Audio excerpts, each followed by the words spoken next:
Hey guys, how are we doing? Welcome to the live watch-along of Tszyu versus BAKHRAM Murtazaliev, live from Orlando, Florida. And good timing, they've just started the broadcast on main event, and we love Orlando. Beautiful place to go to.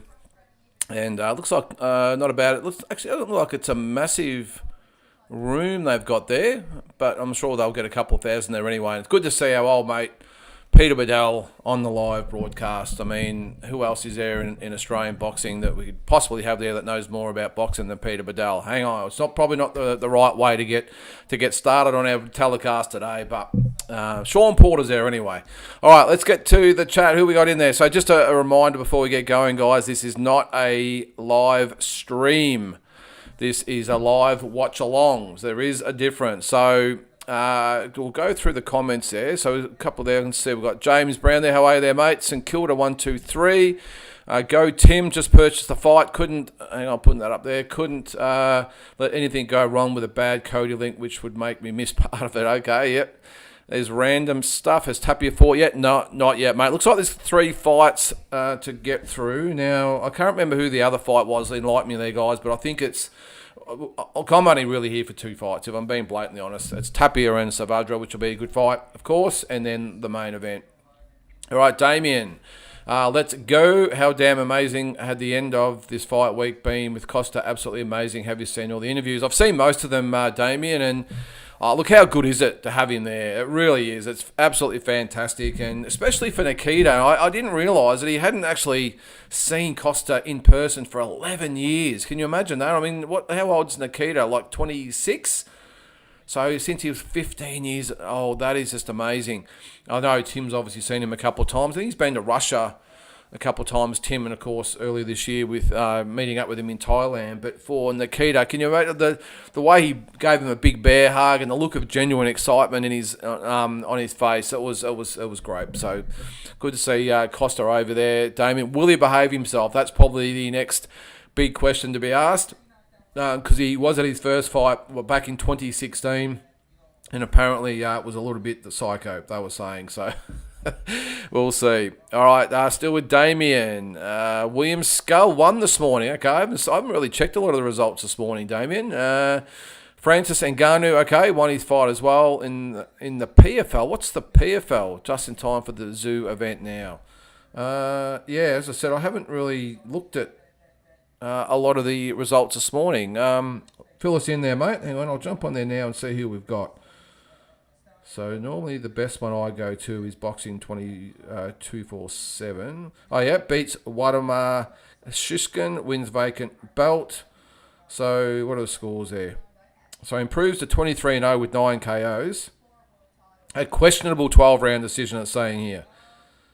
Shishkin 33-16-1. That was his first loss. So the score was 116, 113, 116, 112, and 115. 113. All right, so I'll make sure I'll watch that on YouTube a little bit later there, mate. So thanks for that. Who did Francis Ngannou fight? I didn't even know he was on the bill. All right, there's John. How you going, John? Who does Peter Bedell have dirt on? Your guess is as good as mine, Damien. I don't know. Look, I sort of get what they're trying to do, to have a journalist to give that, that professional spin on things. The problem they've got is, I'm trying not to lay into Peter Bedell too much, but look, I understand they've got to have the balance. And this is where I think Barry Michael's really good, because he's got the boxing knowledge, but I think he also speaks well and is very well presented and everything else. I just think Peter Bedell, he might speak okay and he's a reporter and probably had all the media training, but at the end of the day, he doesn't know anything about boxing. This is the thing. This is why we're all tuning in. I don't know whether they all think we're idiots out there. It's okay to have the female host on there. I think it's always good. She's obviously there not to give her insight into the fight. She's there to host the event, and that's great. I think the women do it better than the men. But Peter Bedell, look, I'm sure it's not his fault he's been thrust into the limelight over there. But I'm looking at Sean Porter, looking at him now, thinking, what is this guy talking about? And he's got a nod and smile and agree with him and everything else. But I don't know. I just think if you're paying $70 for a pay-per-view, at least have people on there that really know their stuff. But again, at least they've got Sean Porter there anyway. All right, Brendan, go Tapia, go Tim, can't wait. Yeah, it's going to be a great card. It really is. And even though there's only 3 fights on there, I think there's going to be a lot of Aussies there for starters, which will be great. I'm not sure. Maybe some of them didn't go over because of the hurricane, but I was there in Vegas in late March, and there was a lot of Aussies there for Tim. So you'd think they'd make the run over there again, especially with Matteo Tapia on the card there too. So, but again, it doesn't look like it's a massive room. Like, it actually looks like a room, not necessarily a stadium. It doesn't look like there's any stadium seating at all. It's all just on the ground, which would say it's like a ballroom or something like that. And probably I'm looking there, it's probably about 3,000 or 4,000 maybe they probably get in there. I don't know. It doesn't really matter, does it? It's a TV event these days. So, all right, John, watch the fight live on Main Event and watching a stream on YouTube with headphones on. Good stuff, mate. Well, hopefully I can give you a little bit more insight, mate. But I am just a reminder with this, it's no one's fault. It's just the way the streams work. I'm probably about 20 to 25 seconds behind Main Event, so you might have to pause it there, mate, so I don't confuse you. So they've got the highlights of the Sebastian Fundora fight on at the moment, and geez, he was bloodied up, wasn't he? That was a brutal fight. So anyway, but yeah, that's good, John. Thanks for that, mate. All right, Damien, 11 years, that's for Nikita, and the last time he's seen him was a house party as a teenager. Is that right? I didn't know that. He would have been an interesting kid, I reckon, Nikita Tszyu. I remember seeing him actually for the first time in Perth back in 2014. So what's that, 10 years ago? So he would have been 15 or 16 at the time, and he won the national titles over there. Geez, I remember thinking, geez, this kid is absolutely brilliant. Fought a lot differently back then, though, as an amateur. He was more of that sort of slick sort of boxer from long range. He's become more of a slugger these days, I suppose. But, yeah, no doubting his ability anyway. But for some people, Damien, 11 years is probably not long enough. But anyway. All right, Blue, what time is the fight? All right, so what is it, 10:37 at the moment. So they'll have, I think it's, let's have a quick look. I'll jump on there now. I think there's two 10-rounders, I think. Let me have a look on the No Limit page. If they've put it up there. Where are we? Right, so it says Tim is in the building. Matteo is in the building. Oh, yeah, here we go. So it's 3 fights. So Tellez and Gonzalez. Doesn't actually say the rounds. I'll jump on Box Rec in a sec. But then you've got Tapia and Saavedra. And then, of course, the main event. I'll just quickly jump on and see if I can find it. All right. Okay, yep, waiting to respond. That's great. Any questions or comments you want to put in there, guys? Put it in there and we'll go over everything. Sorry, guys. I'll just bring up today's event. Oh. All right. Let's see the full card. I'm not quite sure who's won so far, but looks like it's Ioannis Tellez versus Johan Gonzalez. Now, that is over 10 rounds. So we've got, no, I'm assuming the Matteo, yeah. So we've got 2 10-rounders to start with, and then the main event. So you would think that the main event will probably be on at about 12:30, I'm probably thinking, or maybe even closer to 1 o'clock. All right. Skull is in my multi. If Tszyu wins by decision, I clean up today. Francis fought MMA today. Okay, probably not a bad decision there, Damien, to go back to MMA, was it? So, Megan Bernard is 100 times better. Try Mundine to replace this loser. Yeah, is that her name? Is it Megan Bernard? Yeah, she's actually quite good. What I like about it is a lot the same as with a lot of the footy broadcasts. They don't pretend to be experts, because that would obviously get not a great reaction from some of the diehards out there, but just to be the host and obviously control the action for these guys. I can't hear what Peter Bedell's saying at the moment, but it's no doubt he's repeating something he's read from that someone else has written anyway. But I shouldn't get too hard on Peter. He's over there doing his best. I suppose I just go back to the fact that I'm sure a lot of you out there are the same. If you're going to have or get us to pay $70 as boxing fans to watch a boxing event, can we have people that actually know what they're talking about? That's all. No disrespect to Peter as a human, but come on. Gabe Rosado is awesome on the mic. Yeah, he is actually quite good, Damien. I agree. Gaza, what a great day for boxing it is. And I said on my video this morning, I just actually better make sure that's uploading at the moment. I just got in about half an hour ago. Yeah, the Sunday it's just different, isn't it? You get up early, you get everything done, you have something to eat, and you settle in. And by the time the fight's over, you still got the rest of the day to get on with. It's quite good. Yeah, we've got to put up with a few complaints from the partners and wives and all that sort of stuff. But end of the day, it's you can put up with it if it means a good day of boxing. I'm just watching some highlights of Murtazaliev at the moment, and look, he's definitely a capable fighter, but I just don't see how he's just going to have anything apart from his hardness and maybe a little bit of power that's going to bother Tim too much. He stands really upright. Really telegraphs his punches. Doesn't really use his body a lot to actually punch. He arm punches a lot. Chin up in the air a little bit. Obviously, he can punch. There's a couple of highlights there now, knocking out guys. But yeah, look, it might be dangerous for a few rounds, but I just think Tim will get the job done. All right. So, yeah, well done, Peter. You tell it the way it is there, brother. There's Glenn in the chat. How are you, Glenn? This fight should be at Rod Laver, yeah. I did actually see, Damien, they're talking about, and I don't think it's going to happen. Because each day it sort of changes, no limit. I don't know whether they've got a media personality or whatever is in charge of all this sort of stuff. But last week he was going to fight Canelo next year. Then it was going to be Crawford, Spence, and Charlo next year. And then he was going to fight at the end of this year, which I don't think is going to happen. I mean, what is it, the 20th of October today? To fight before the end of the year would be a stretch, but you never know. It depends on how this fight goes, I suppose. But now they're talking about him fighting Jamel Charlo on NRL weekend. So that's is that late February, early March? I'm not quite sure the schedule for the NRL, but that's what they're talking about now. Is they'll do a Tim Tszyu, Jamel Charlo fight. And then the next day will be the NRL. But I mean, the big problem with that is where is Jamel Charlo? I want to see him speaking. I want to see him training. I want to see something from him to show that he's actually back. Because as far as you know, he's just fallen off the face of the earth.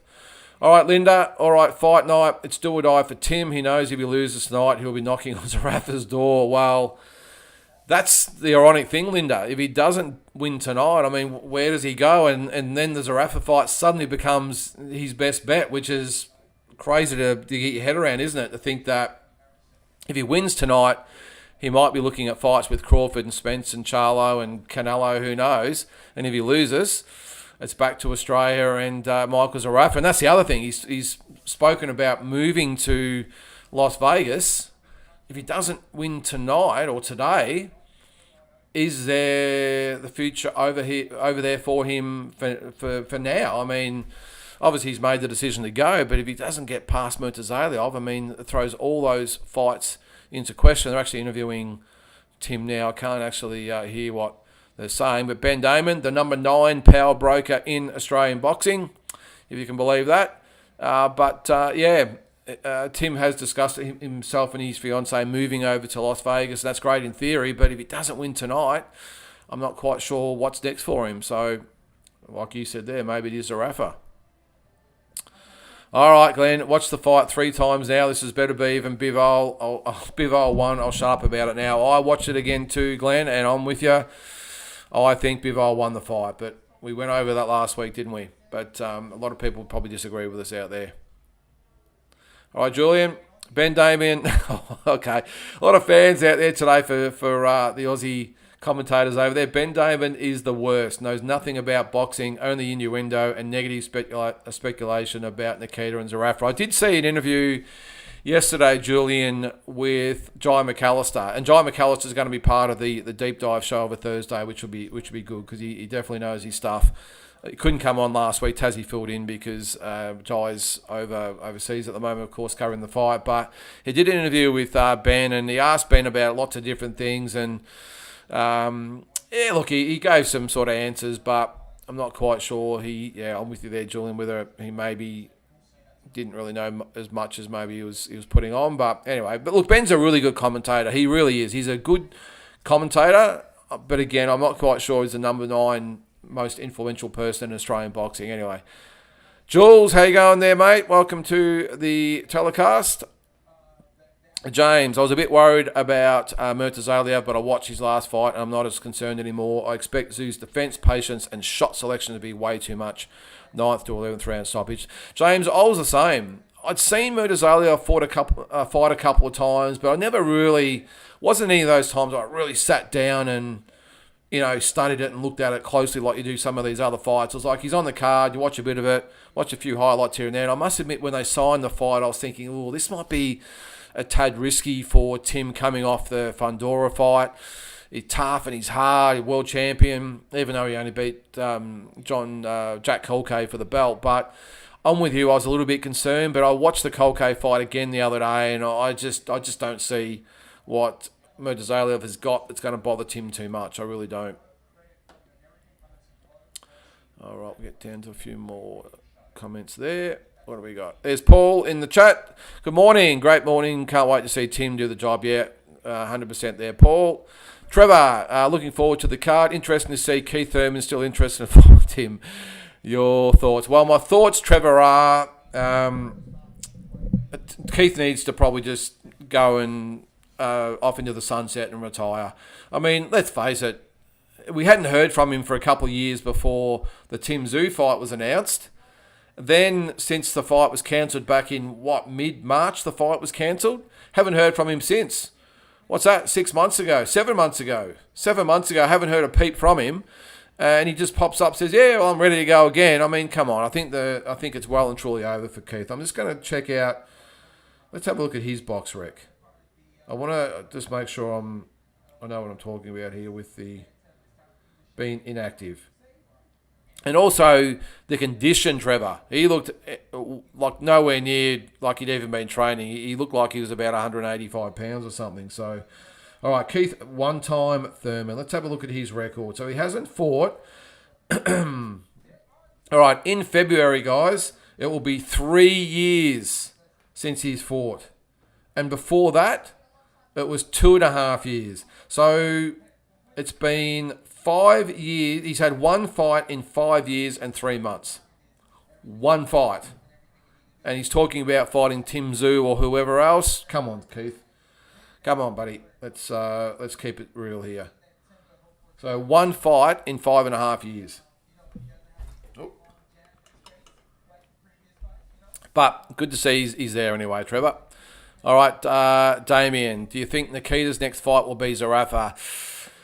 Well, I would have said no, Damien, but the thing is that I did see an interview with Glenn Jennings the other day, and he said that Igor, who I'm assuming, I'm not sure why it's all on Igor, but Igor apparently is all for Nikita fighting Nikita fighting Zerafa next, even with that hand injury. So he's going to be out till probably, I think it's April or May next year, or might be March or April, something like that. Anyway, it's a long time away. So apparently they're happy to take him straight away. And I don't think it's a massive ordeal with the hand injury there, Damien, if they were going to fight him next. If that was the plan, I'm not sure whether the hand injury is a major factor in it, because, I mean, he's been very active in the last couple of years anyway. So I'm thinking an extra 6 months out is not necessarily going to affect him too much. But that seems to be the fight they're after, Damien, and I don't necessarily agree with it, that Zerafa is next, but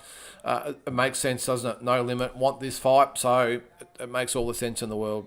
All right, Brendan, is it just Murtaz? Tim looks stronger than Murtazaliev. He does, Brendan, in my opinion, too. He's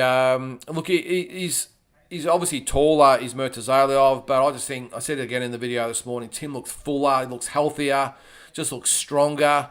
He looks really full across his shoulders and his hips, where Murtazaliev, yes, he might be a few inches taller, but very, very skinny, I think. So that's where I think the body shots from Tim will make a difference as well. And just his overall strength that Tim has. So, look, we might be underestimating Murtazaliev a little bit, but again, apart from, being dangerous, I just don't see where Murtazaliev wins this fight. But stranger things have happened. Paul, Megan is awesome. Hosts so well. She does, Paul. I'm with you there, mate. There's DJ. Dropped in to smash the like. Let's get it, Aussies. Thanks, DJ. Appreciate it, mate. Yep. And we're over 1,700 subscribers now, so I appreciate everyone that has subscribe to the channel. All right, Jules, $70. But how many fights are on the pay-per-view? 3, Jules. That's it. 3 fights. And again, without spoiling my video this morning too much, it's still uploading, so I'm sure I can talk about it, is that they're charging $70, Jules. Now, I think on the surface of things, like, yeah, okay, it's a Tim Tszyu fight. Of course, it's $70. That's what they cost, and that's great. The difference with this one is that, say they have this No Limit I'm talking about, they have a fight night in Australia. Now, they've got to organise the event. They've got to pay for the event. It's a massive expense involved in putting a fight on. The main event, the undercard, the venue, the advertising. There's a lot that goes into it. Airfares, accommodation, everything goes into it. So they have to charge, just my opinion, they have to charge the $70, even though the cards probably don't stack up to some of these overseas cards that we see. But they charge $70 because they sort of have to. That's what they need to make a profit and cover the costs. But in this instance, they're not promoting the event. This is free in the States. So PBC are actually footing the expenses of the fight, paying for the whole thing, and they're putting it on for free. So No Limit, who haven't put the hand in the pocket at all for the event, they're not paying Tim or anyone else. They're just along sort of for the riders, the co-promoters. They're not putting the hand in the pocket for 1 cent, apart from their own expenses to get over there. Or maybe PBC paying for that as well, I don't know. But they're still charging $70. Now, Main Event, of course, are bringing it back to Australia. But no, Main Event, they're not doing any work either. Apart from sending Peter Bedell and Megan Bernard and Ben Damon over there, that's probably the only expense they have. And I'm not trying to lay the boots. Well, maybe I am trying to lay the boots in. I'm not intentionally trying to. I'm just pointing it out. And they're actually interviewing Kostya at the moment, which is great. I'm sure he'd be sick of interviews this week, by the way. But you see where I'm going? Like, in this instance, they might get, I don't know, I'm just picking a number, 50,000 people that watch the fight today at $70. So what's that? 3.5 million, is it? Have I dropped a zero somewhere? I'm just going to do the sums here. So $70 times, let's say 50,000 views. I'm just picking a number. It's $3.5 million they're getting Main Event for this event. Now, apart from maybe spending 50 grand to get some of the team over there and some other expenses, they get half the money. I'm assuming they're splitting that with No Limit. No Limit aren't putting 1 cent into the event, and they're going to get half the pay-per-views from this. So that's maybe $1.5 to $2 million they'll probably get out of this, and Main Event will get the same for not much work. But hey, again, I said in the video this morning, they invest a lot into Tim and everyone else. Maybe they deserve to take a little bit of a sugar hit every now and then as well. But that's the finances of it. Here in Australia, they need $70. This is just, well, you can't probably hide behind the fact it's a cash grab. It's a money grab. All right, Damien, I still can't stop laughing at that little Oompa Loompa Goodman. I probably should have read that before I read it out.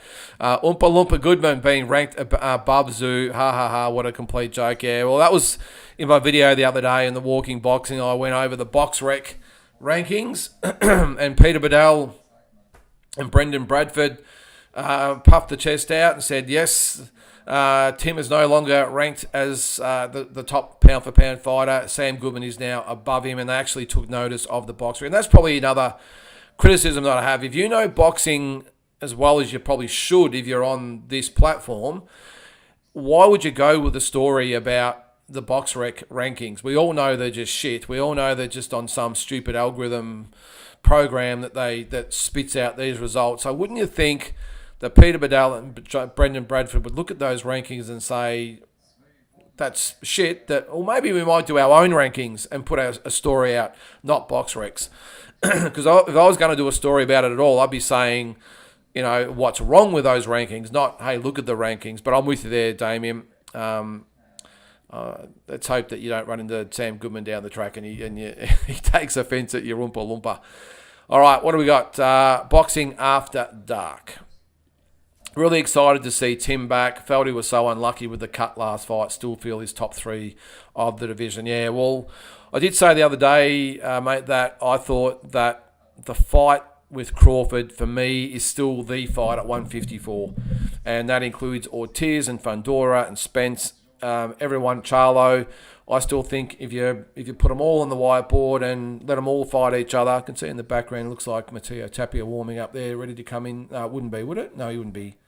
Is he first up? I'm not sure. But anyway, yeah. What have I got there? I still think that, Crawford and Tszyu is the fight of the division.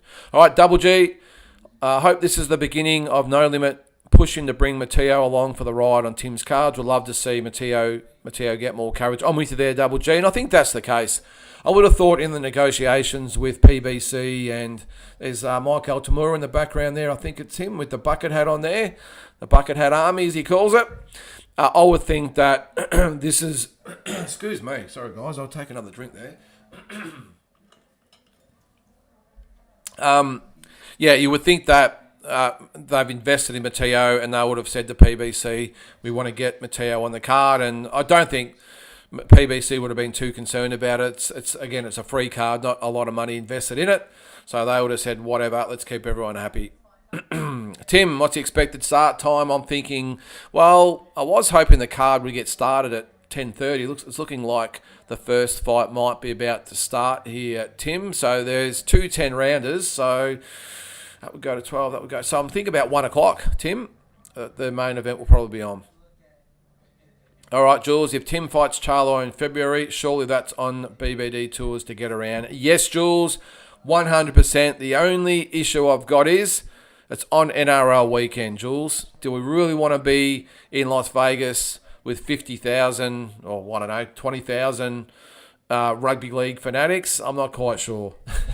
And not just NRL I'm talking about. I'd say the same thing if it was AFL. Just 20 or 30,000 football fans over there carrying on. Aussies, look, I'm a proud Australian, don't get me wrong, but Aussies don't travel well. They just don't. You can always see an Aussie overseas. I don't want to pigeonhole them too much because the Poms are no different, but you can always spot an Aussie overseas. You really can. They stand out like anything, and when you've got 20 to 30,000 of them over there for the week, just carrying on, I'm not sure it'll be great, Jules, but yes, that will definitely be the fight to go to. So that's in February, I was looking to maybe go for Benavides and Morale, but it's not really a massive fight, is it? So that definitely fits the bill. All right, Dan. Wasn't really impressed with Murtazaliev against Kolke. Took a lot of punches against an aging fighter. Tim should punish this guy. I'm with you there, Dan. I was actually looking at Tim's hit list at the moment. Crawford, Alvarez, Fundora, Spence, and Lubin. So the question. This is again the question. Crawford, Canelo, Fundora, Spence, Lubin. This is Tim Tszyu's supposed hit list according to Peter Bedell. I'm not throwing him just under the bus here. I'm sure there's others involved. If that's the hit list, well, why in the last 2 days they've been talking about Charlo fighting Tim in Vegas in February? Get on the same page there, boys. All right. I'm with you there, Dan. I thought he took a lot of punches. I think he was actually rocked a couple of times by Kolke. I thought Kolke was on the verge of almost stopping Murtazaliev, at least winning the fight, and then he pulled it out late. But, based on that fight, Dan, I just can't see how he beats Tim Tszyu. I really can't. Yep, got to back yourself. Moving is the way to go. Yeah, no, good call, Tim. Yep, no, it's rather than worrying about getting through this fight and then moving. Yeah, I agree, Tim. Back yourself, get over there and make the move and put it all on the line. All right, Tommy B. Bedell's so overdramatic. I want to throw things at the TV. Megan Bernard is great, at least. Clearly does her research and level-headed she is, Tommy. Yep, like a lot of the female broadcasters are, whether it be boxing, football, basketball. I think it's a great addition to the fight game to have the female hosts in there.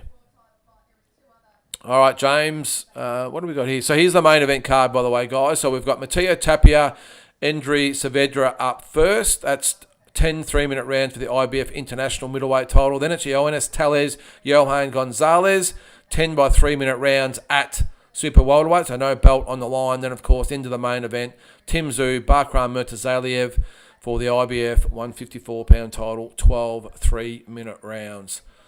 So there's Matteo Tapia warming up at the moment. Let's see what he's got. I'm interested to see whether he can measure up to the expectations. All right.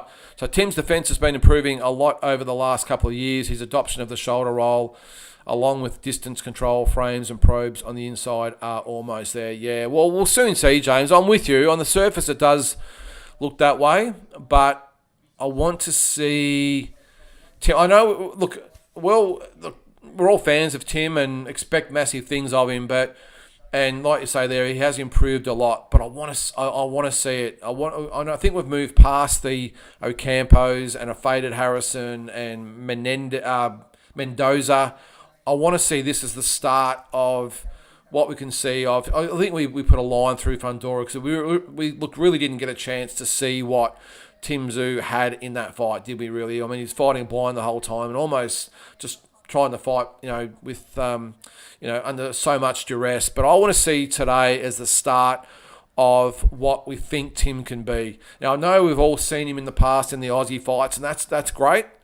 But I want to see him now at the top level in America against the Murtazalievs and give us that confidence that he can, in fact, go with the Crawfords and Spencers, Ortizes and Charlos. Because I think at the moment we just think he can do it. I think pretty confident that we think he can do it. But today I think has to be the start of the A-grade Tim Tszyu.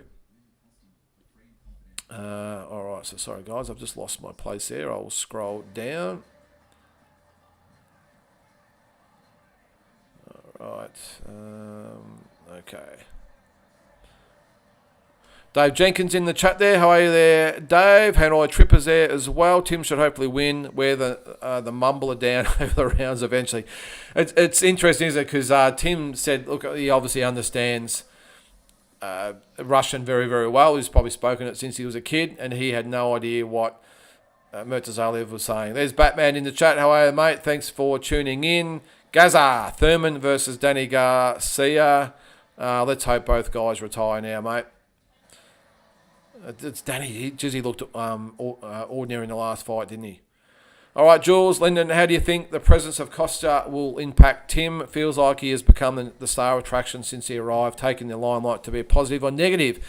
Really good question there, Jules. This is the same question I was sort of asking myself. So far, I mean, that first fight aside, Tim has had, 25 fights, whatever, since then without him there. I know they obviously speak before and after, and I think one of the team members FaceTime or whatever it is, live streams the fight for him while he's in Russia. But yeah, what effect will it have? I mean, the boys obviously hold Costa up here just as much as what we do, but then of course it's more because he's the dad. So does it put that perceived pressure on Tim to perform? Does he maybe have in the back of his mind, geez, I hope Dad doesn't lose it today? Or we don't know. We're not going to know until it happens. I've got a feeling that no matter what happens, Tim will remain focused and measured on the fight. I don't think it will have too much of an effect. Let's hope not anyway. But you are right about taking the limelight away. Is it a positive or negative? Look, sometimes I think in this case it might be a bit of a positive for Tim because the amount of media that he does, he doesn't really turn anyone down. So, is it good that some of the heat has been taken off him? Now, I'm looking at, this is a very, very small stadium there, guys. I'm not quite sure what it holds in there, but this is literally a 5 to 10 second ring walk. Pretty much walk out of the change rooms, and there's only probably about 20 rows from what I can see. Maybe the other side. It's not a big stadium. I'd be surprised if there was more than a couple of thousand people that would hold in there. The illusion of TV, eh? Or the magic of television. So, yeah, Andriy Saavedra enters the ring. But, yeah, we'll see, Jules. I don't think it'll be much of a concern for him. Dan, love your shirt. Oh, yeah, there you go. There's my Rocky shirt. Got Rocky on the back there as well. I should have probably put the Tim Tszyu shirt on, shouldn't I? All right, reading articles from abroad. They keep saying how this is a bad fight for Tim and how he was dominated by Fundora. Are we just looking at Tim through Aussie eyes, or do these people not know what they're talking about? I'm assuming you were saying there. I'll just scroll down there, guys. It just keeps losing my place. I'll just read that again when I get that back there, mate. All right. Well, I don't think anyone can say he was dominated by Fundora. It was a close fight, a split decision. Look, on the surface, as I said before, St Kilda, I thought it might have been a bad choice for him as Matteo Tapia enters the ring. I just thought it was a questionable decision for Tim, but I can also understand with this fight that it's a title fight. I think if it was just a non-title fight, I could see why they would say, nah, look, maybe we'll go for someone maybe a little less imposing as Murtazaliev. But in this instance here, he's got the IBF belt, and I think that Tim wants to get back into that mainstream as quick as possible. He wants to get back in the conversations of those other fighters, those elite fighters in there. So I don't blame him. I think he's got to roll the dice and take it. And I think they would have had a good look at Murtazaliev and thought, yeah, this is a good fight. And the other thing is you got to remember with the Fundora fight, it's not like he was knocked around or stopped or took a beating. He was literally just cut. I don't think he really took a lot of punishment in the actual fight itself. So mentally, I don't think it'll have, or physically, it'll hold many issues for Tim. But the fact that that IBF belt is there for the taking, I think, overruled the risk involved with fighting someone like Murtazaliev. Dan, I love to do that Rocky tour you did in Philadelphia. Yeah, mate, you got to do it. If you ever go to Philadelphia, make sure you check it out. All right, so Jimmy Lennon Jr. Introducing the fighters at the moment. All right, Double G. I know it's George Rose BS, but can you imagine if Tim got a Canelo fight one day? Turkey and Crawford would be inconsolable. Yeah, they would too. Hey, look, you never know, Double G, but look, I just get a feeling sometimes that, and they're introducing the fighters here, by the way, guys. I'll do a bit of commentary as the fight gets going. But I've just got a feeling they get a microphone in front of them, and it might have been just a conversation amongst the team. It might just be literally Tim saying, oh, wouldn't it be great to fight Canelo one day? And there's a bit of a conversation, taking place. And then George gets a microphone in front of his face and says, wow, well, we might be looking at a Canelo fight at some stage, and wouldn't it be great? And it gets the desired effect. We're all here talking about it. The media, the Peter Bedell's of the world are all over it. They've got it all over their papers, and all of a sudden it's becoming almost like it's happening. Well, it's not happening, not anytime soon anyway. But as I said, like we've got the Canelo fight on one hand, then we've got the 3-fight hit list. Now we've got a 5-fight hit list, and they all contradict each other. So I don't know. Jules, Tim looks very strong. Expect him to continue on his run of constant improvement fight to fight. I agree. This fight should be 100%, $40 max. 100% agree, Damien. No limit are mugging the Australian public off with the price for today. I agree. Look, I just think they're taking the opportunity to, milk us of our money. I think that's the only way you can describe it. I mean, as I said, it hasn't cost them anything, and they're still charging us $70. Maybe they could have, like you said, they're $40 or even $50. All right, so we're about to start this fight, guys. Keep talking amongst yourself there. I will commentate as we go. So 33 years of age is Saavedra, 26 as Tapia, 6 foot for Tapia, 5'10", I think it was, for Saavedra. So we'll get into this fight. I might have to put my glasses on there, guys. Sorry, so I can see. Actually, I won't. It sort of glares off there. All right, we're into round number 1, Tapia versus Saavedra. Keep the comments coming there, guys. We'll get to those in between rounds. And the commentator's good. Ben Damon, Sean Porter. Okay. Does that mean that Peter Bedell is expert commentary or analysis? That's a bit scary.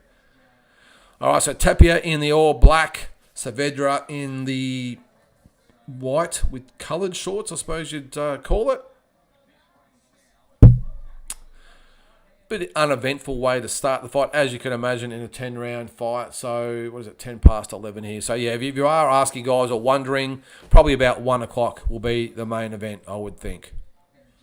And I thought the card would be over by then, but we've had an hour or half an hour of nothing. So, a lot of clinching to start the fight here. Both boys just poking out the jab, getting a bit of a feel of each other. You remember Saavedra fought Isaac Hardman earlier in the year. And I thought Isaac actually done quite well early in the fight. And then Saavedra got on top as the fight went on. What's that, Peter? Refused to pay $70 for a fight that is free all over the world. Good point, mate. It doesn't... it doesn't do a lot for the Rose Brothers image, does it? When you've got a fight that's free all over the world and they charge us $70 here to watch it. Anyway, they couldn't even discount it considering they don't have to put the hand in the pocket to fund it. Anyway, Gaza, yeah, come on, Aussie. So both guys landing some okay punches in this first round. A lot of clinching going on at the moment. Obviously, it's a feeling out round, but looks like a very evenly matched fight so far. Saavedra coming forward, throwing the jab. Tapia on the outside, looking to counter. Some good inside work from Saavedra there. So not paying for it either, Damien. All right, well, I better have my act together today with my commentating skills, won't I? If you're not watching, you're relying on me to get it across. I'll do my best anyway, guys. Now, there's no actual timer on there at the moment, so I've got no idea how long there is to go in the round. But a good round from Saavedra, lands a good left hook and a right uppercut. Backing Tapia back. Another 1-2 lands, and a left hook lands from Tapia. Good shots. Good even round so far.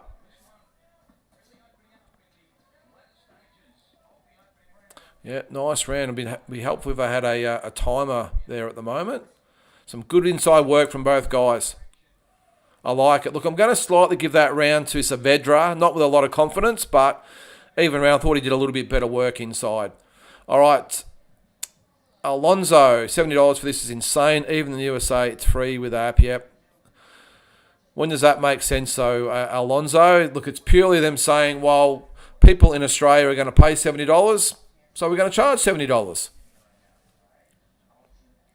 Damien agrees. Peter, I think Porter is a bit of a freeloader and flip-flopping. Porter picked Thurman to beat him. Yeah, well, it takes away a bit of his credibility, doesn't it, Peter? Look around, guys. Not hard to find a stream. Okay, I don't know how to do that, but if you can do it, then all the best to you. To be fair, we used to get pay-per-view fights from USA free here. Did we? I don't remember us ever getting pay-per-view fights free, James, but fill us in. Give us some examples. Are you taking the piss there, Alonso? No, that's against the law. He's a nice fighter. Yeah, I don't know. It was an even round there, Mateo, but I thought that Saavedra might have just got it. Yeah, not keen on the Sean Porter outfit. All right, we're into round number 2. What's this there, Jaden? YouTubers should be allowed to live stream this fight, as everyone else doesn't have to pay for this fight. Yeah, it's not. Yeah, you're right, actually, Jaden. If it's free, why can't you get on there and stream it for everyone to see? I'm with you, and just block it here in Australia if that's what they want to do. I don't know. Thanks, David. I appreciate that, mate. I think I know what I'm talking about, but I'm sure there's people out there that might disagree. But right, so the second round is a little bit like the first, a lot of clinching inside work, and you get a feeling this is the way it's going to be for the first 2 or 3 rounds. Both are very, very evenly matched. Nice right hand, just misses from Tapia there. I thought he was right on the button, but just skimmed off the gloves at the last second. This is a real good test for Tapia. As we know, with a lot of Aussie fighters, it's easy, not just Aussies, but it's easy to look good against maybe limited opposition. But when you come up against some class, they come unstuck. And this is where I really want to see what Tapia's got. Because Saavedra is a good, tough opponent. Some really good inside work from both guys. There's a right hand lands from Tapia, and Saavedra comes back with a right hand.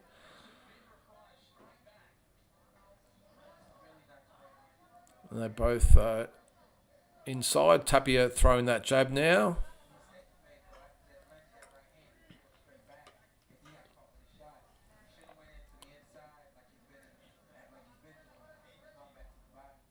So Jules had it a close round. Mateo looking more hittable than I would have liked. Struggling a bit with distance. Yep. Nice right hand from Tapia, though. Now we're right. We've got a minute to go in the round.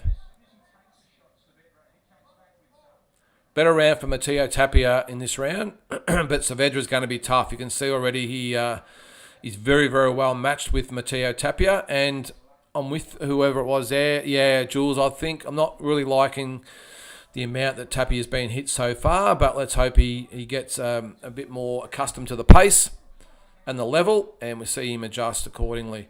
Saavedra having a better second half of this round.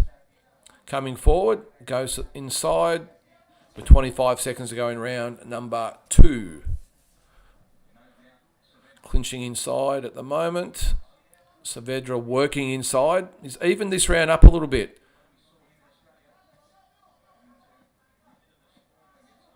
Oh, some big shots being thrown inside by both guys. Now both guys go to the body.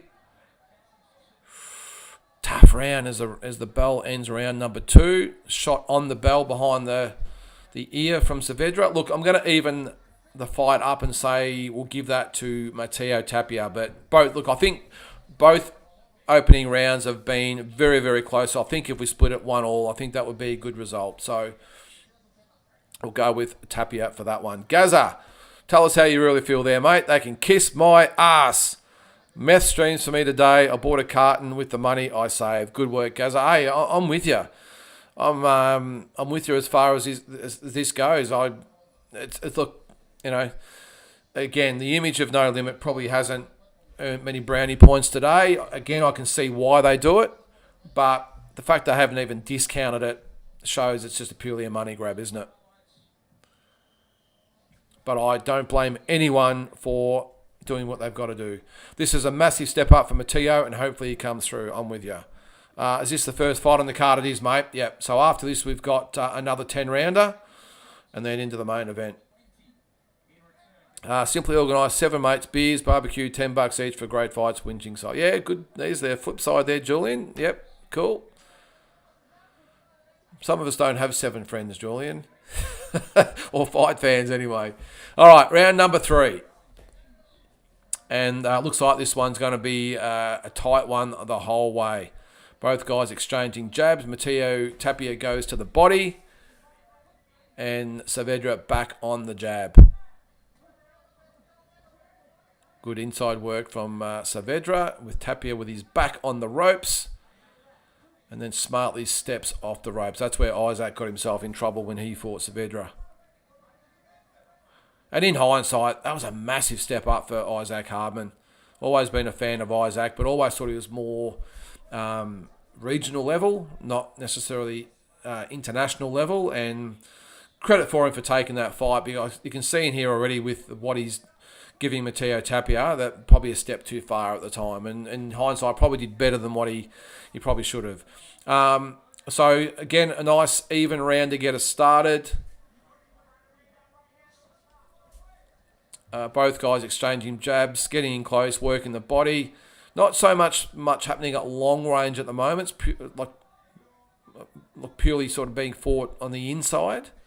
Good left rip to the body by Tapia. You think Saavedra is probably the busier fighter at the moment? Both get warned for using their heads, and Saavedra digs to the body this time. Yes, Peter, good point there, mate. Saavedra and Matteo Tapia is cut and hurt here. Hanging on. And he goes down. Matteo Tapia is down. Saavedra drops Tapia in round number 3. And he looks hurt. He actually looks gassed. He's cut under the right eye. And could Saavedra get Tapia out of there in round number 3? He might even have another cut on the eye as well. And in this instance there, guys, there is nowhere to hide under the bright lights. And Saavedra hurts Matteo Tapia again. He's hanging on for dear life. 20 seconds to go in round 3. And goes down again. I think that was more of a body shot. The count is 6 as he gets up. Wow. As they say, guys, there is levels in this sport. Almost at the end of round number 3. And there goes the bell. And a massive round for Andrei Saavedra. A 10-7 round.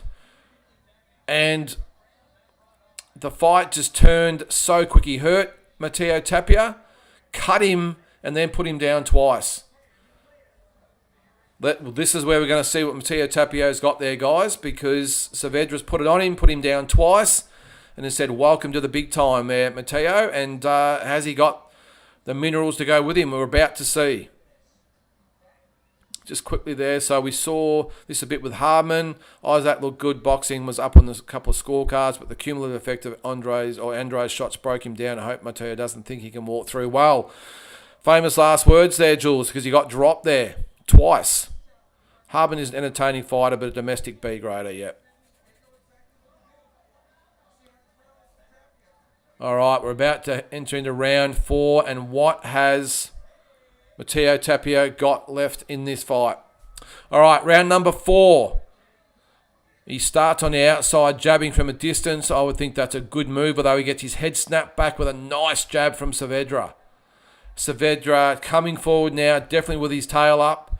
He's hurt Matteo Tapia, and Tapia, I don't know if it's just me, but does look gassed as well as hurt. So that's not a good thing against someone like Saavedra heading into the 4th round of a 10-round fight. And I don't like to say it, but just looks a little bit out of his depth at the moment. He is doing the smart thing, though. He's hanging on, he's clinching, he's moving, he's chewing up a few seconds here and there. Really smart boxing so far from Matteo Tapia, but we're 50 seconds into the round, so a long way to go to survive this round and maybe clear his head.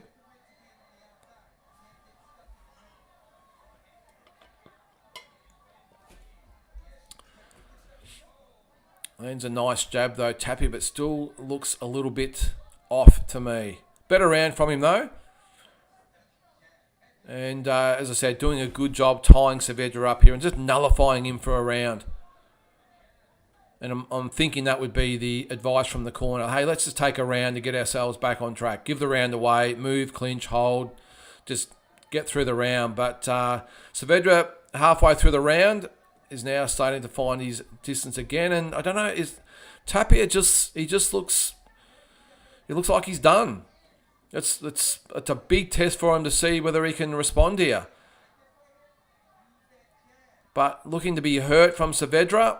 He looks tired and looks like he's ready to go. That's up. Peter Matteo needs to go out on his sword and start to unload. Yeah, maybe next round, Peter. I just think the smart thing would be just to get through this round, but he just looks very, very gettable at the moment. This is 160, Peter. I think it is. Yeah, it is 160. So maybe should he have stayed at 160? Is that where he was? I think he was. Yeah. But just looking like he's ready to go. So 30 seconds to go in round 4. He's done a good job of surviving this round, though. But as we saw with Hardman, Saavedra is dangerous right into the later rounds. Well prepared, strong, hard, and just that cumulative effect that he seems to have on you. So look, some good jabs landing there from Tapia, but another good round from Saavedra, I would think. With Tapia really more in survival mode this round. But his punches just seem like they've just lost any zip at all, Tapia. Another good round for Saavedra. So look, I've got him 3 rounds to 1. So that would give him a 2-point advantage plus the knockdown. So I've got him up by 4 points at the moment. Now, I could probably put the scorecards up. I might do that in between rounds. Let's see if actually I can do it. Now, let's see. I'm just going to put the score at the moment the way I have it. So Tapia, I have, 4 rounds in, it's at 36, so I've got him 34. How do you spell Saavedra again? Is it double A, is it? Saavedra. I would have it 39. I think that's the way I would have it. I'll just add this to the screen there. There you go. That's my little unofficial scorecard there. Make it a little bit bigger. I think that's the way I've got it. I'd have it 3 rounds to 1. So it would be 36. Yeah, so 39-34 is the way I have it at the moment. Alonso, what's going on with Brock Jarvis, seems to have disappeared after Hearn was calling him the next phenomenon. I think he's been dropped by Hearn Alonso, and he needs to work his way back, probably with no limit, I would think. All right, so round number 5, 30 seconds in. He's struggling with everything there, Jules. He's just struggled with everything that Saavedra's had to offer, and this might differ to some people's opinion. I actually think Isaac Harbin to this point had done a lot better than what Matteo Tapia has done. I actually think it was pretty close when the fight was stopped with Saavedra and Isaac. And an overhand right, nice right hand lands from Saavedra, and that really hurt Matteo Tapia, who that eye seems to be bothering him as well. And he's now pinned on the ropes.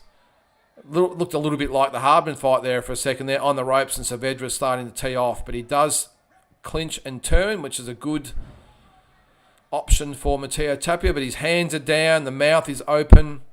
I'm just not quite sure how long this fight is going to go.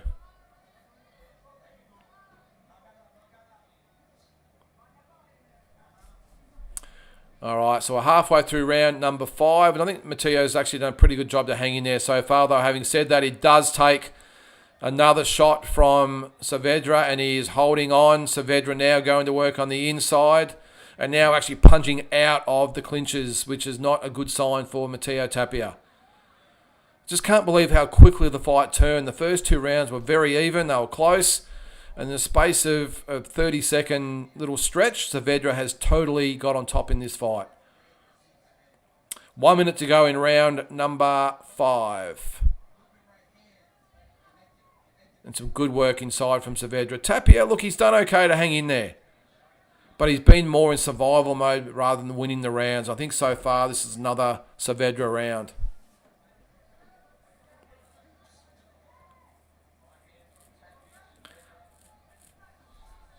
I'll get to some more comments at the end of this round there, guys. So, Bill, I'll get to yours first in the chat there, mate, in between rounds. So, 30 seconds ago, round number 5. Matteo on his bike, jabbing, but this is not the way he's going to win this fight. Saavedra just pretty much fighting now to his own pace and just having more success than what Tapia's having at the moment. And he's poking it. Oh, right hand from Tapia. Right on the button, and down goes Saavedra. Well, hang on, I'll just wipe the egg off my face. Saying that Tapia is about gone. And he does look okay. But what a right hand from Matteo Tapia right on the bell. Wow. And has that turned the fight back the other way? What a right hand. All right, and that is a 10-8 round to Matteo Tapia, and all of a sudden we've got a fight again, guys. I think I got that right, 34, yep. So I've still got Saavedra in front, but wow, counter right hand. All right, Bill, hang on, we'll get your comments as a replay comes up. I'm always more than happy to pay for fights, but not to be a sucker for anyone. Only people worldwide paying because No Limit think we are stupid. No Limit won't send my money again. Scum act. Well, that's reflects a lot of people's views there, Bill. And what a right hand counter from Matteo Tapia right over the top of his lazy left hand. The knees buckled and down he went. Can Matteo Tapia pull this out? Because I thought he was gone. Wow, that is amazing. Yep, Jules, wow, what a way to change the fight. All right, round number 6. And a left hook lands from Matteo Tapia. What a fight this has been. I thought the fight was over. I'll be honest. I thought it was done and dusted. I thought it was just a matter of time. I thought Matteo Tapia was just biding time until he was stopped, and he pulls out a brutal right hand that just put Saavedra down. What a punch. Anyway, new round, and let's see what Saavedra has got now.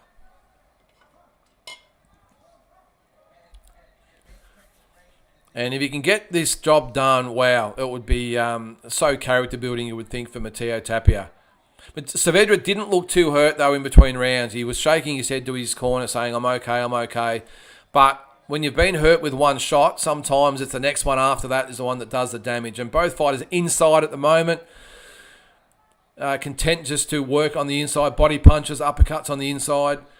And we're almost back to square one.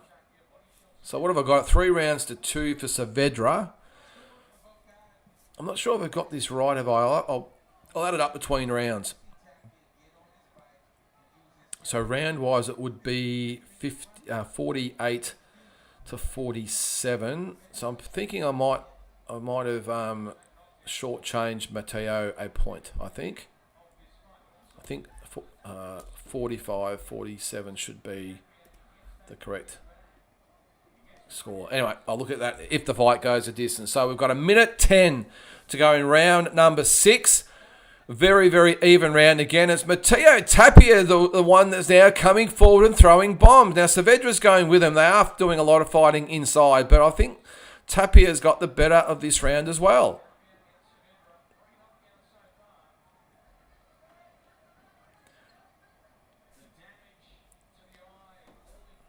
Now let's see with 4. Another right hand lands from Tapia.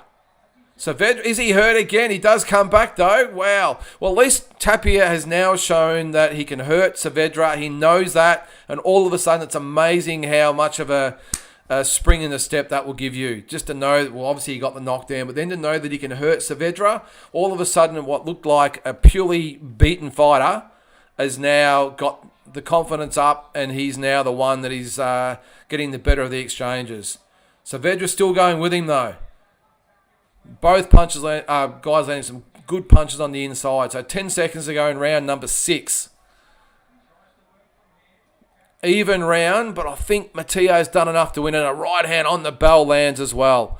Good round, great round. So I'm going to give that round to Matteo Tapia as well. And all of a sudden, we've got a 1-point fight. I can't believe that. I'm just going to quickly add it up here, guys. So for me, round-wise, it's 4 to 2. So that would be, have I got that right? 4. So it would be, round-wise, it would be 58 to 56. But that 10-8 round. Anyway, whatever it is. It's a close fight. Let's not worry about it. What is this? Damien, 100%. We talked last week about the flogs in boxing. George Rose is the king of the flogs. He's a flog god. What country are they from, Alonzo? Now, Matteo Tapia is an Australian/Mexican. Saavedra, is he from somewhere in South America? I'm not quite sure. That's a good question. Yeah, Jules looking better on the inside for sure. Round number 7, here we go. In what's been a brutal fight so far. Both guys on the deck. So Matteo Tapia twice. All right. Thinking, all right. Yes, Gaza, come on, Aussie. And he's definitely got a spring in his step, Tapia. He thinks he can get Saavedra out of there.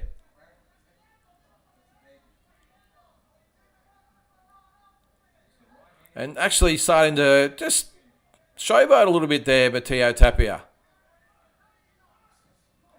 Oh, right hand lands from Tapia again.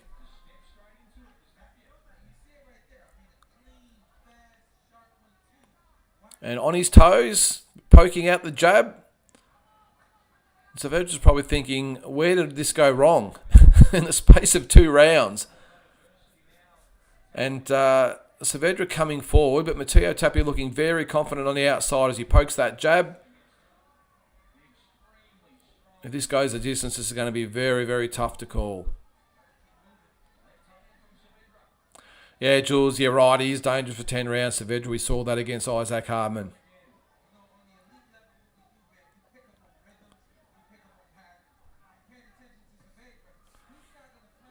Now, I think I have got that wrong, guys. I'm just doing the sums in my head. I think I've given an extra... I think this is the right way. Anyway. I'll address it if it goes a distance. I think that's the proper one. Anyway. All right, so we've got a minute to go in round number 7. Very, very even round again. If this goes to the scorecards, this could be anyone's fight.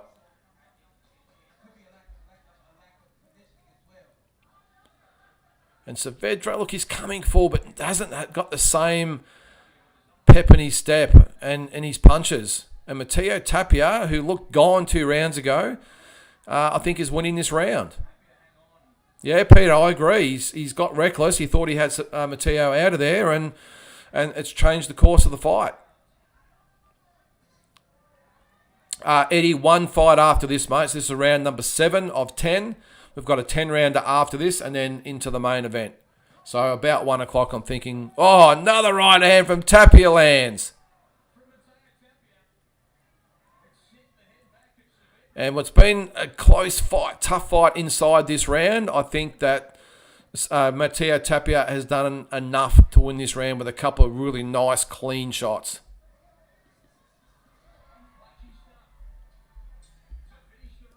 All right, so I've still got Saavedra in front by 2 points. So round-wise, I would have it 4-3 for Saavedra. And they've both had a knockdown each, plus the 10-7 round for Saavedra. So that would give him the 2-point advantage at the moment. 66-64. Yeah, I know that, Julian. Yeah, so Tapia, used to spar with Tim. Matteo's taken over when he became the aggressor. Yeah, 100%. I think, was it you, Peter, that actually said he needs to let it hang out a bit more? And I said, no, he needs to probably go into survival mode to survive a couple of rounds, but he's actually turned it around. That one right hand has just turned this whole fight around and he landed a beautiful right hand. It didn't really get the maximum leverage, but still landed it. But that right eye is very damaged at the moment. Let's see if that has an effect, because it is swelling by the looks of things. So 3 rounds to go, round number 8.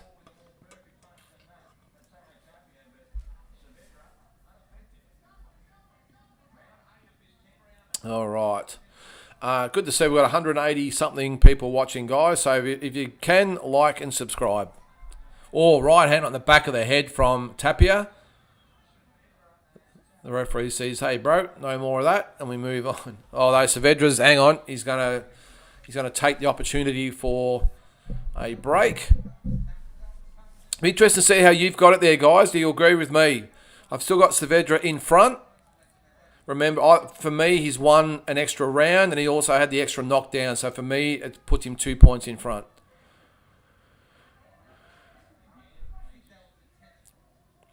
Saavedra, this is probably about the point where he upped it with Isaac Harmon, didn't he? So, and again, I'm still trying to get over Matteo Tapia. Apart from getting dropped twice, he looked totally gassed after round 3 or 4, and we're in round number 8, and he looks fresh as a daisy. It's amazing how this sport turns. I'm with you there, Jules. Yeah, don't like it mid-range, I agree. It does take an uppercut there, by the way. Yeah, all in or all out. Yep. And he does take a right hand on the ropes there from Saavedra, who's having the better of the exchanges in this round.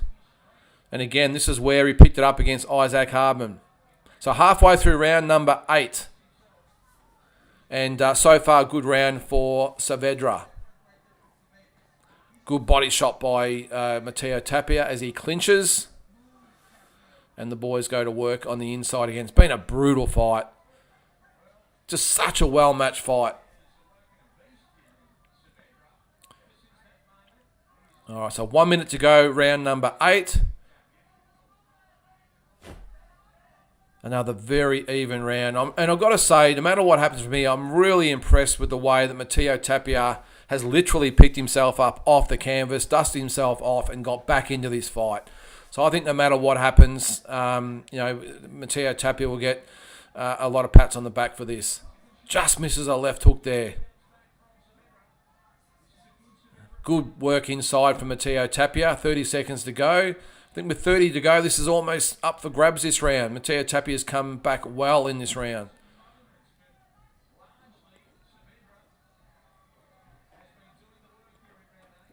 I still think that Saavedra's probably going to get the round. I think he's probably landed the more meaningful punches.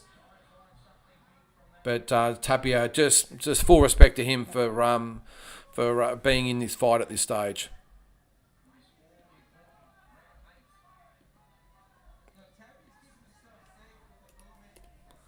All right, closing stages of round number 8. And a right hand lands from Saavedra close to the bell. And that is it. So for me, I gave that round to Saavedra. I thought he just pulled it out. So, look, for me, Matteo needs to win the last 2 rounds, maybe even get a knockdown in there. But look, so many even rounds. This could go either way. 2 rounds up for grabs. As you can see there, I've got Saavedra 3 points in front, but I wouldn't argue with anyone that has a little bit closer. Larry, I agree there, mate. What a great opener to the card. Had no idea both these guys were this tough. Yeah, you and me both, Larry. The Yanks will love the comeback from Matteo. Yeah. A little bit of that Mexican heritage in there, Peter.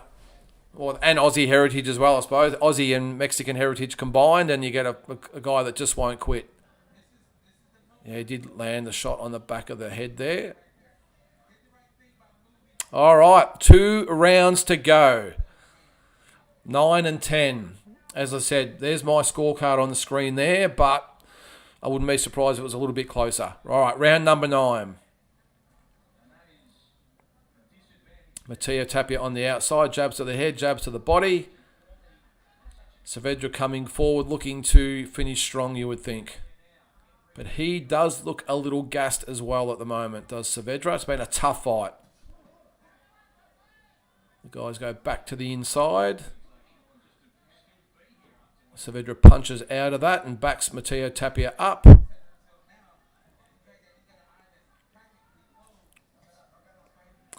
Thanks. Yeah, Jules. I think, look, I'm not quite sure Matteo Tapia can win on points without at least winning these last 2 rounds big. Oh, looked like he twisted his ankle there for a second, Tapia. Doesn't seem too distressed about it, though. All right, 1 minute into round number 9. As both boys shoulder to shoulder work on the inside. A couple of low blows in there as well for good measure. And now it is Saavedra pushing Tapia back to the corner and working on the inside. And doing some good work inside. And it's Tapia goes down. I'm not sure whether that was a knockdown.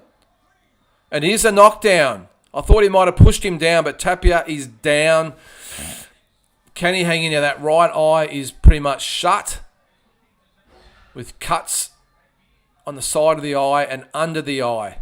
As Saavedra now comes forward, now you would think that Tapia definitely needs a knockout to win. He's hung in there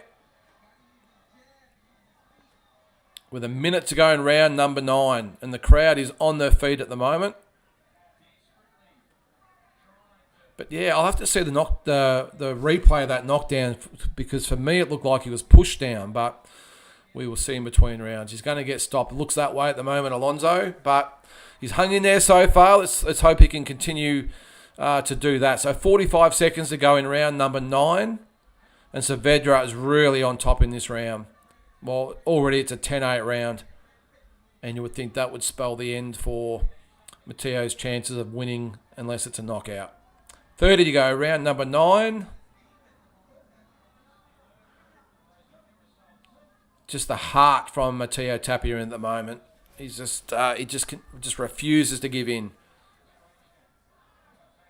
And still going toe-to-toe inside with Saavedra. But just get the impression Saavedra's punches are doing a lot more damage in there than what Matteo Tapia's are.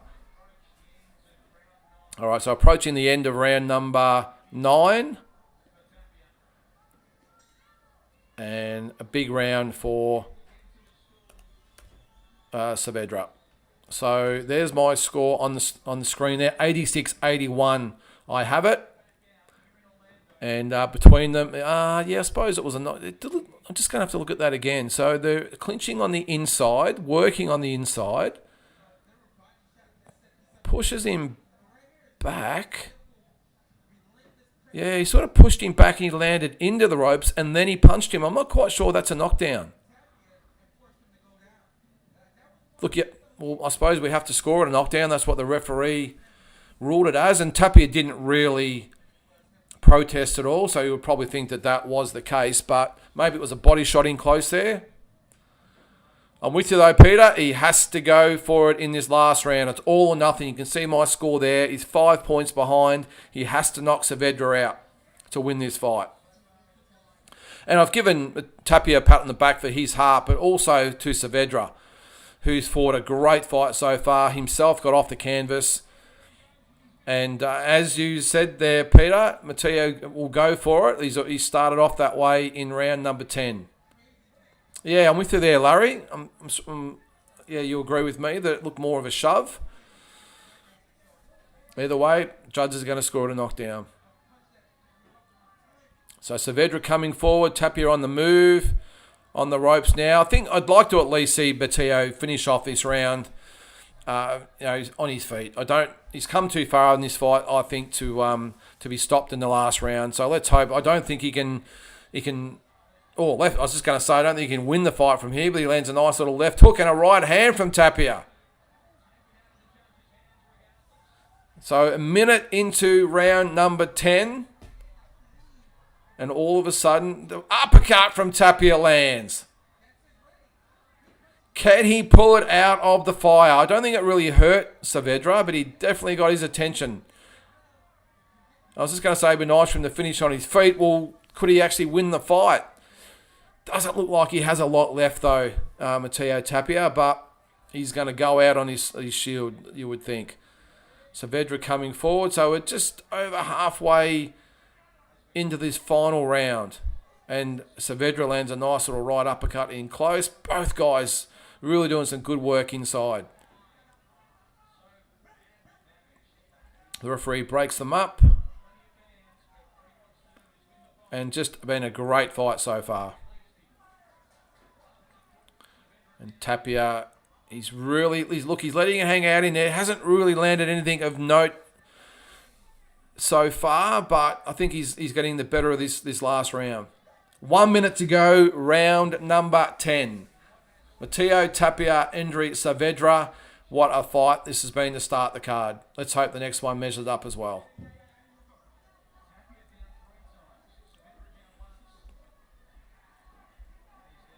And it looks like it's going to go down to the wire in this last round. Both guys are going to... Oh, big overhand right land from Tapia as well. 35 seconds to go. Can he pull something out? Oh, you would think not, but he's not going to die wondering. And all heart from both guys in this fight. Oh, left hook lands from Tapia. Looked like he wobbled Saavedra there for a second, but Saavedra comes back with 10 seconds to go in round number 10. You would think that Saavedra is going to win this fight, but what guts shown by not just Tapia, but also Saavedra as well. And I think he actually won the last round. All right, so I had it, where it is at 91, 95 for, there you go there, guys. So that's my scorecard. I had it 95, 91 for Endri Saavedra.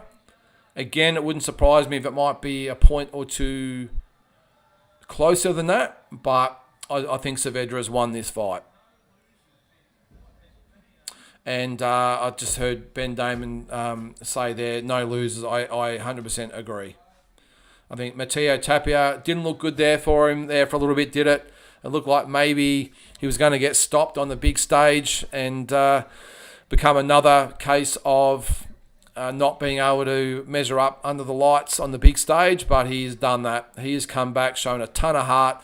Look, I don't think he wins the fight, but I think it's a massive learning curve for Matteo Tapia, and I think he's going to come back a lot better fighter. He now has a bit more of an idea of what he's up against. He's got a good, hard 10 rounds under his belt against a very, very good opponent. And look, he's going to have to regroup, reassess, but I think that it will probably hold him in good stead. It's going to set him back maybe a little bit, but I think, it'll be a massive learning curve for him. Jules, great fight. I think two things. Saavedra is better than we thought. I agree with you 100% there, Jules. I'll stand corrected on that. I thought Matteo would beat him convincingly, and then Matteo has a lot more to give. Yep, I agree. Yeah.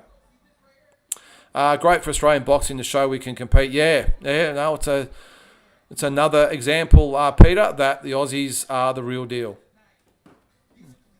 Larry, he was close to setting up that counter right hand for the finish, but just seemed like Saavedra was savvy enough to stay close to the body. Yeah. I agree with Jules there that he's better than what I thought. Saavedra, I didn't think he was up to beating Matteo Tapia. You'll get another fight in America. Yeah, you will, Peter. No doubt about that, mate.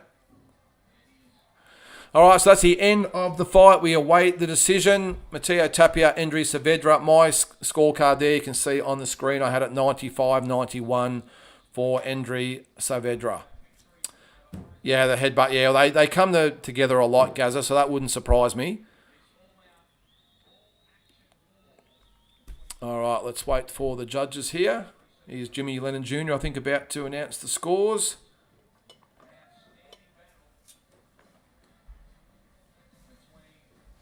I'll check to see my video is uploaded while I'm going. And no, it hasn't.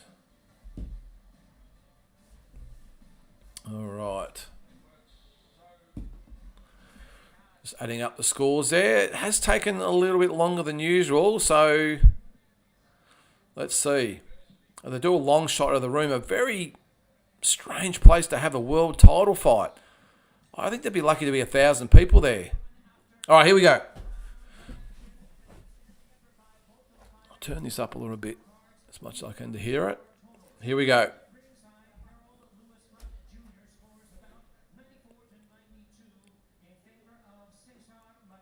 $94.92 for Matteo Tapia.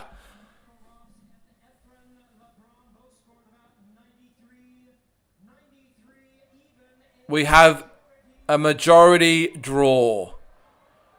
Neither of the other two judges scored it for Saavedra. We have a majority draw, guys. So one judge gave it to Matteo Tapia. The other two had it a draw. So we have a majority draw.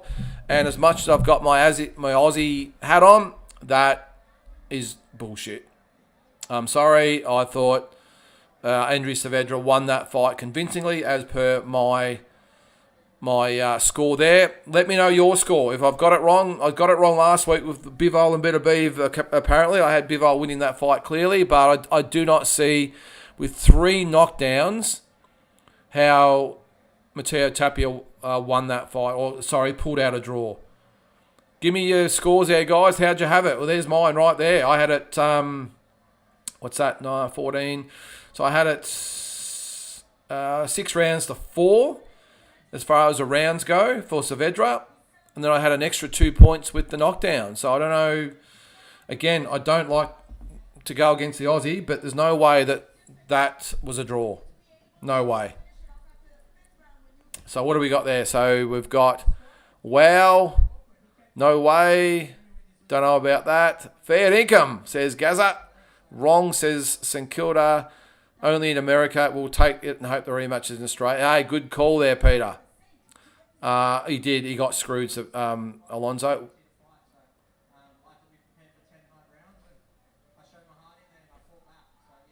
All right, so this is interviewing Matteo Tapia now. Jack, only watching along with you, but sounds like a horrible decision based on your comment. It was, Jack. I can't... Look, as I said, great comeback by Matteo Tapia. He was gone, but the guy's been dropped 3 times. I had Saavedra winning 9-6. Now, 6-4. Now, even if it was 5-5 as far as rounds goes, he's got 2 points up his sleeves for the knockdown. So, hey, great performance from Matteo Tapia. Full respect to him, the heart he showed, but that was not a draw. That was not a draw. But I can see Matt Rose in the background there. What has the promoter got to get in the ring? Anyway, and there's Trent as well. It just adds up to the rematch being in Australia, doesn't it? So, all right. Gaza not scoring, you're drinking. What time is it? Not even lunchtime there, mate. Just like Fennec Nelson. Yeah, but it went our way this time there, Peter. He dropped him 3 times. Yep, that's like a top-ranked decision. Should do that. That's the rematch, of course. Genesis, they cut Tim on the last fight to stop him from winning. It was fixed, and it's typical behaviour in the world of boxing, especially when money is involved. I wouldn't go that far, Genesis. I don't think they cut Tim deliberately. If you remember, it was the stray elbow that got him, but yeah, that I don't understand that, guys. All right, so I'm just going to exit out of that for a sec. All right. Wow, I don't know. I just don't see how that was a draw. But again, it sets up the rematch. Anyway, it's afternoon somewhere, mate. Well, hey, over there, it's fight night. You can't watch the fights without having a beer, can you? So, good stuff. All right, so I'm not sure. Matt Rose is just, and Trent Rose, just they can see where the cameras are. You can see that there, and they're just, like Sam Watson there as well. They know where the cameras are, and they're just slowly making their way there so they can be seen on the screen, maybe get an interview, who knows. But I always like watching behind the scenes of what goes on. I'm not sure why the promoters have to get in the ring in the first place, if you ask me. But anyway, just my opinion.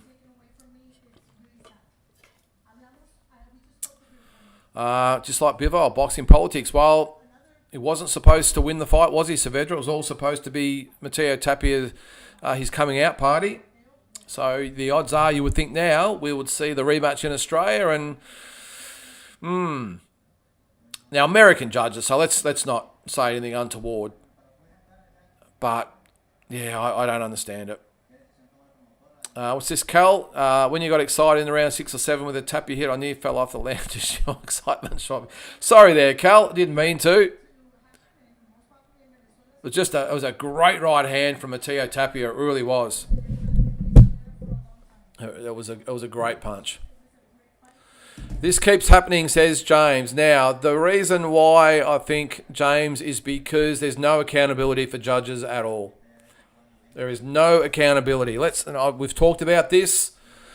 They put the scores in, and they're never heard from again. They're not scrutinised. They're not held to account. There's no police explains. There's no press conferences. Which is what I suggested. They maybe front them up to the press afterwards, and they just get let off the hook. There's no accountability whatsoever. So it's going to continue happening, isn't it? You're going to let the same. I think Matteo Tapia, looking at his face there, very, very happy to get a draw in that circumstance. The thing is, if that knockdown that looked like a shove, if that had not been included as or counted as a knockdown, Matteo Tapia would have won that fight. And I don't know why it keeps happening. Well, sorry, why it keeps happening? Yeah, that's the reason it keeps happening, James, because there's no accountability whatsoever. So. So Peter, I've watched Better Be Bivol 5 times. I still can't see how we won that fight. Robbery. I'm with you, Peter. American judges and gambling go together, yeah. Was a great fight, Anthony. No way that was a draw. I agree. Let me know how you had it. My score, I had Saavedra winning by 5 points. So anyway. If there's a controversial decision, judges should immediately after the fight explain the scorecard and allow the question to be being questioned on why they scored a certain way. Exactly, Larry. But in this day and age of protecting, from bullying and all that sort of stuff, look, my thing is, if you're a judge and you put yourself out there to be a judge, you should have thick enough skin to back up what you're saying. Now, I'm doing it here. No, I'm not a judge, of course, but there's my score, or was on the screen there. I had 90, what I have it? 96, 91 or whatever it was. I had him winning the fight clearly because I think he pushed the fight. I thought he got the better of the exchanges in the rounds. He had 3 knockdowns compared to 1. I just think he was landing the better shots. He was the busier, just all round. Tapia, hey, the kid fought a great fight, but Saavedra fought a greater fight, and he won that fight. That would be my reasoning behind it. I thought he landed the cleaner punches. He was, as I said, the busier and landed more and the cleaner punches consistently, and 3 knockdowns on top of it. Saavedra won that fight. There's my little synopsis on it all. All right. Jules, my brain hurts. Just trying to figure out how it could be 94-92 for Matteo's favour after getting knocked down 3 times. So it would have been 95. Yeah, well, based on that there, Jules, with the 3 knockdowns, he would have been 90. Without the 3 knockdowns, would have been 97-93. So he had it 7 rounds to 3 for Matteo Tapia. That's how he's broken it down, Jules. 7 rounds to 3, and then with the 3 knockdowns compared to the 1 knockdown, that's the scoreline he's got. Sorry, I've missed a few comments here. I'll go back. Doesn't necessarily matter about the nationality of the judges. They know where their bread is buttered. I agree. I'll go down there. These 2 are my favourite middleweights now. Yeah, well, I would like... They'll no doubt have a rematch now, but I think Saavedra's almost done enough to warrant a big fight after that. Maybe, hey, here's the fight for you. It's not going to happen, but bring Saavedra down and either fight Tapia or Michael Zerafa.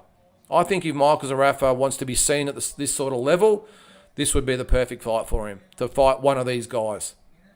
Don't worry about the Nikita fight. Let him get some more experience. I'd like to see Zerafa up against Tapia or, better yet, Saavedra. Love to see the scorecards, and sounds impossible to be a draw. I'm with you there, mate.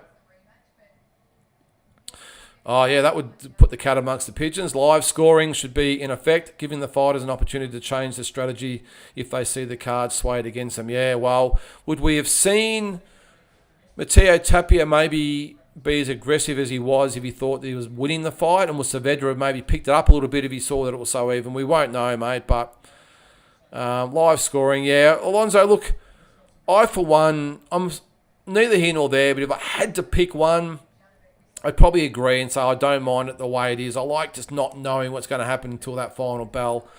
I mean, even the intrigue and the suspense that we had last week with Bivol and Better Beef, who's going to win and who's going to get the fight, all that would be taken away the second the bell rang for round 10. So I don't really want to say that. I love the suspense of not knowing the decision. Must have a rematch on the Rose, boys. Yep, I agree there, mate. Yes, they called it a draw, Eddie. Smash the like, 250 watching. Yeah, yep. I'm not sure. Yeah, we're at about over 1,700. There's Ed Woodson in the chat. How are you there, mate? Zerafa couldn't beat an international tomato can, says Peter. At this point, Saavedra needs a deal with no limit. Yeah. Great performance from him. But look, again, I understand that they're saying it's Nikita and Zerafa should be next, and they'll have a rematch there. I don't know. Is it just me? I'd rather see, rather than probably Zerafa would have to go down to 154. Do you agree with me? Maybe I'm in the minority. I wouldn't mind seeing, and you throw Mikhailovic in there as well. Zerafa, Mikhailovic, Tapia, and now throw Saavedra in there. It's almost an honorary Aussie now. He's fought 2 Aussies in there. To have some shows between those guys, I think those fights are the ones I prefer. But anyway, I'd see Peter, looking at your comment there, Peter, sorry. And then look at Nikita to go his own way and do his own thing. I'm not sure. Anyway. Jules, on that performance, how would either fare against Mikhailovic? I think both stop Andre. I do, Jules. I think both guys stop Mikhailovic, and I think both guys beat Michael Zerafa as well. Travis, I think it was super close. Tapia won the first 2 rounds, so after 3, the fight is dead even. Porter and Bedell both saw the draw. I'm on both sides here. Yeah, okay. I don't agree, Travis. I thought it was 1-1 for the first 2. Even if I gave Tapia the first 2 rounds, it would still be, for me, 4 points or 3 points, whatever. I'd still have Saavedra a clear winner.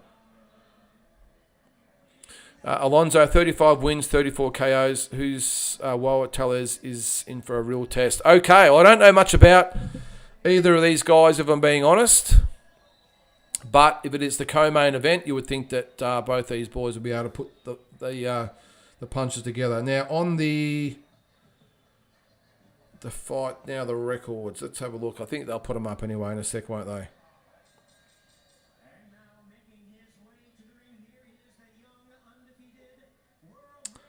All right, so Tellez is... Oh, wow. So Tellez is 8-0. Johan Gonzalez is 35-3. So, yeah, okay. Big raps on this guy. All right, Matteo would beat Zarafa too much heart and will to stay in the fight. Yeah. I just think, I've just got no doubt at all. I don't think that fight will happen, but I just think Tapia would be too good. All right, Larry, Tellez is trained by Ronnie Shields. According to my knowledge, should be a barn burner at this next one. Yeah, you would think so. Oh yeah, Ronnie Shields there in the corner. Yep, good fighter back in his day as well. I think he fought for world titles as well, Ronnie Shields. But anyway, a very, very good fighter. Young Cuban prospect. So what looks like, actually, I have seen him before. Very, very good fighter. You would think they've brought in. Is it Gonzalez, the opponent, as a good, tough, strong, durable opponent to try and get his rounds up a little bit, I would think. Peter, I have Zarafa on the phone. All right, what's he saying there, Peter? Is he up for a Tapia fight? Let's go. Tell him to come on here and make some comments. I'm sure everyone would like to have a chat with Michael Zarafa. I smell an upset. We'll see. So it's a non-title fight by the looks of things.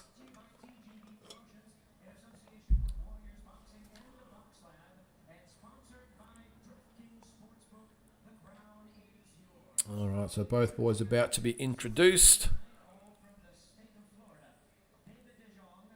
All right, so we've got about 230 watching, guys. So if you can, like, subscribe, all that sort of stuff. Give me your comments. Give me your predictions on the main fight. Give me your predictions on this fight.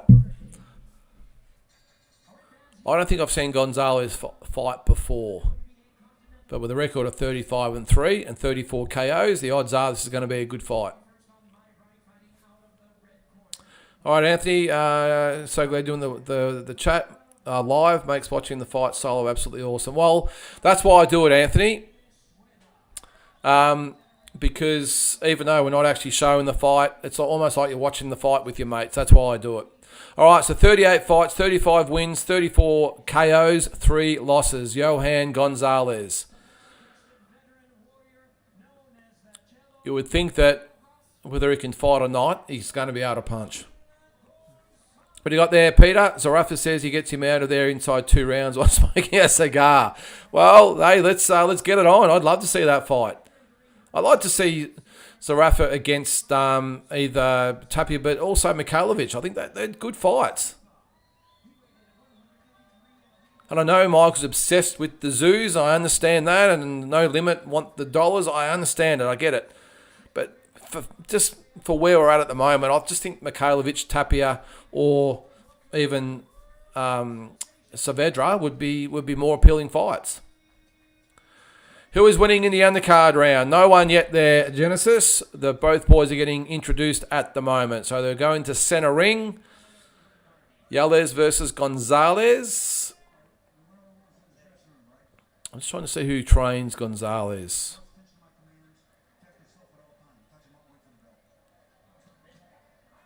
All right, so the boys touch gloves and we are about to get started for round number 1, Gonzalez versus Yales. I hope I'm pronouncing that right. I can't hear the way they're pronouncing it. What's that, Travis? Going to be interesting to see how Tim goes against the guy who's coming at him. Mendoza and Harrison were on the move big time. Yep. Zarafa is obsessed with the payday. Yes. Well, it is prize fighting. All right. Just before we go into round 1, which has just started, special mention to Isaac Harbin's performance looks much better in hindsight. Do you think Saavedra was a better version today, though? I think he came to Australia not really knowing much about Isaac Harbin and probably fought accordingly there, Jules. And in a foreign country as well, although I know this is sort of foreign, but you know what I mean. But, yeah, no, I think, I think you've got to you've got to give Isaac's performance a lot more credit. I think he was actually almost winning that fight before he got stopped. So does that make Isaac a better fighter than what we thought as well? All right, so round number 1, Tellez versus Gonzalez. Tellez, the southpaw, hot Cuban prospect, against Gonzalez, the 38-fight veteran. So not much happening here in the first round. Gonzalez has come out as the aggressor. Looks strong and hard. Looks a little bit limited skill-wise, but when you've got a record like that, obviously you can fight. Saying the left hook there, but Yelez took it on his... Sorry, Tellez. Did I call him Yelez? Tellez took it on his gloves. Good strong jab from Gonzalez early. So it's a 10-rounder. No titles on the line. So Gonzalez, he looks like he's going to be a tough guy. Looks really strong. But Tellez is some very nice ability early on. So that Tszyu would make Zerafa give in. Nice jab from Tellez. And you would think he would be very cautious early on with Tellez against a big puncher in Gonzalez. And they'd be looking to maybe... Although, I'm not quite sure the way he threw those punches. He sort of threw a left-hand right hook with his chin way up in the air. It's not what you want to see against someone that can punch. Nice jab from Tellez. 45 seconds to go in round number 1.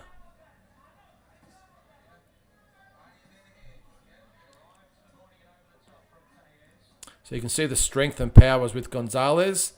The skill and technique looks like it's with Tellez. But he's got to be careful early on. Tim on points today, yep. Tim to finish him in the 4th.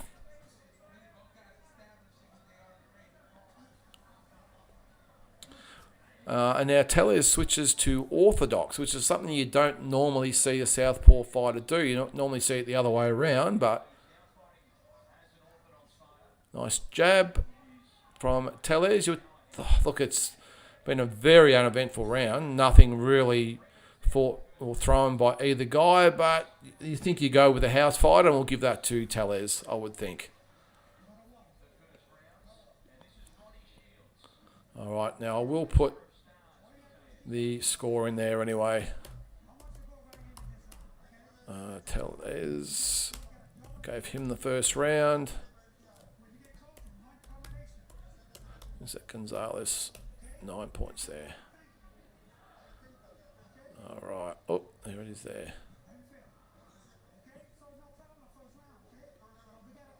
All right, there it is, guys. We'll keep a bit of a score on this one. All right. All right, Bradley Graham. Tszyu beats this guy. Tszyu beats Spence, beats Ortiz, beats Fundora rematch, and beats Crawford at unanimous decision. Okay. Well, that's the hit list there, Bradley.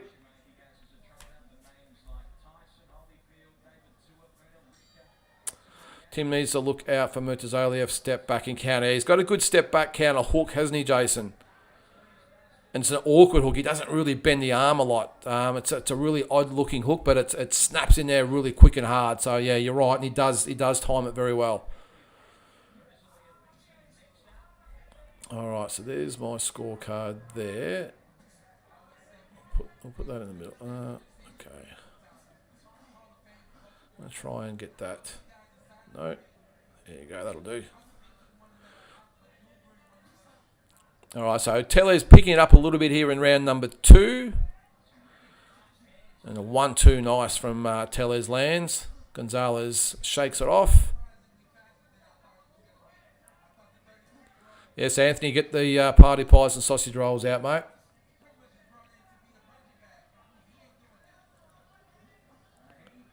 And Tellez coming forward. He's got a very, very good jab. Gonzalez going with him at the moment with a nice jab of his own. And does come in with a 1-2-3. Just caught on the gloves.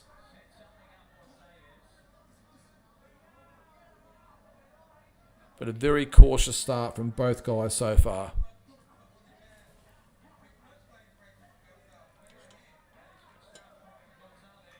What's that, G-Man? Too strong. Tim and Murtazaliev coming forward will play well for Tim.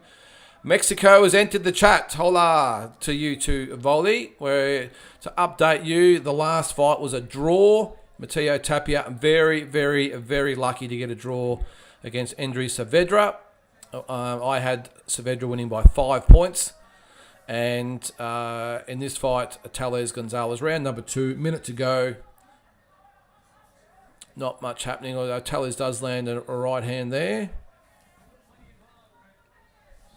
But Gonzalez comes back with his own right hand. You would get the impression so far this fight's going to go 10 because Gonzalez has given the impression so far he's not going anywhere against this young hotshot who's 8-0. Gonzalez is 35-3 with 34 knockouts.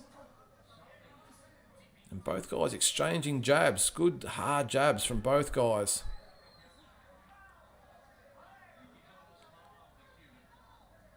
It looks good, Tellez, but haven't really seen much so far. He takes a nice stiff jab to the face there from Gonzalez. I think's almost won this round.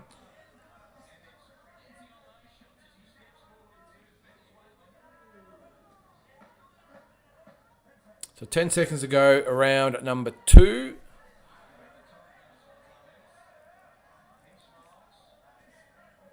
Nice jab again from... Look, I'm going to give that round again to Tellez, but not with a lot of confidence. You would think being the house fighter, they're going to give it to him, but neither fighter really landed a lot. Neither fighter overly busy, but we'll give that round to Tellez anyway. All right, Jules, regarding Tim's skill set, is there anything we still have question marks about? What do we want him to show us? To be honest, I think he's pretty much shown everything he will ever need to. Look, the thing is, Jules, look, the only thing I'll say is, and we've just seen it in that last fight with Tapia. Now, I know Tim's at a lot higher level than what Tapia is at the moment, but you don't know about a lot of these things until you're actually in there and you see for yourself. Now, the Fundora fight was a strange one or a hard one to judge because that was probably the elite guy or one of the elite guys that Tim's fought in his career so far. But we couldn't really make a lot out of it because of the circumstances. As I said earlier, I just want to see Tim... I want to see everything, to be honest. He's been made to look good against some opposition who maybe haven't really been at that top level. And I think we all think we know what Tim has to offer. But let's be honest, we haven't really seen it in a massive fight. Not that this is super massive, but it's probably the big. Oh, I'm going to say the biggest fight he's had. Probably not. But you know where I'm getting at is that he's had Mendoza and Ocampo and Harrison in Australia. Looked sensational in all those fights.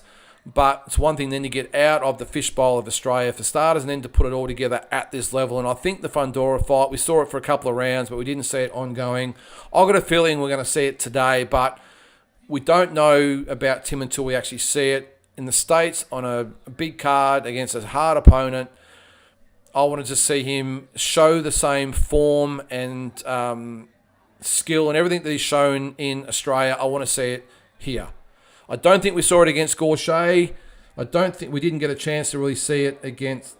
Didn't really get a chance to see it against Fundora. I want to see it today. I want to see all the stuff that we've seen from Tim in Australia on display against Murtazaliev. That's what I want to see. Good wins, D-Style. Don't get me wrong. They were good wins, but they were in Australia. Harrison on the downslide. Gorshey, tough guy. That wasn't the most impressive performance, although he won comprehensive. What I suppose, to break it all down, what I'm saying is I want to see the Tim Tszyu we've seen in Australia. I want to see him in the States on a card that he's headlining for a world title. That's what I want to see. 2-0 Gonzalez. Yeah, I don't know, mate. I'm not, as you can see, I'm not probably taking overly as much attention as I should. Mina War, not just... Yeah. What do we got there? We're here because we believe in what Tim has. We're just waiting for him to show it at the level. That's what I'm saying. I'm not trying to disparage Tim at all, but I hope you understand what I'm trying to say. I'm not trying to say he's been protected. I'm not trying to say, it's just all because he's been in Australia. What I'm saying is I think we all know what he's capable of. I just want to see it here today in America on a card that is headlining for a world title. That's what I want to see, to show that the Tim we've seen in Australia is the real deal here in the big time. All right, so after all that, we've got 20 seconds to go in round number 3. Scott, sorry. What round is number 3, mate? So we've got 15 seconds to go in round number 3. And I'm not quite sure, but considering that a couple of you have given Gonzalez the first 2 rounds, I'm going to even it up and give Gonzalez round number 3, just because I didn't see much of it, and I'm guessing. All right. D-Style, I've got Tim mid-round stoppage. Yeah, I've got around 7 or 8 there, D-Style. The Mendoza showed where Tszyu's boxing IQ is at. Yeah, no, and that's the thing, Peter. I think it showed that, but, I mean, Mendoza had an awesome win over Mendoza. Don't get me wrong on that. But at the end of the day, before that, he was getting beaten, I thought, comprehensively by Fondora. And before that, was really an up-and-coming type of fight. I wasn't really seen at that real elite world level. And yes, he got the win. That's great. That fight probably exactly the way I thought it might. But it just comes down to wanting Tim to show what we've seen and what we think he's capable of on the big stage. And this is the way he's going to do it. The right by Tellers looks nasty. If it lands, it's night-night. If Tim wins this time, it's proof I'm the curse and shouldn't go to his fights. No, can't show the fight, Brett. I would get kicked off YouTube.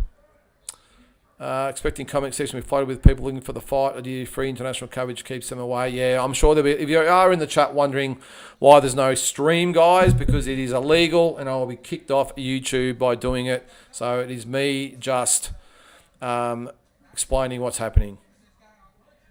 Round 6 stoppage says Volley. Yes. Alonso D-Style. Yes. Ramos beat Mendoza pretty easy. Pretty wide. Yep. Mendoza got lucky with a punch versus Fondora. Yep. Costa has been pushing Tim hard, so his prep work has been top-notch. Yep. Yep.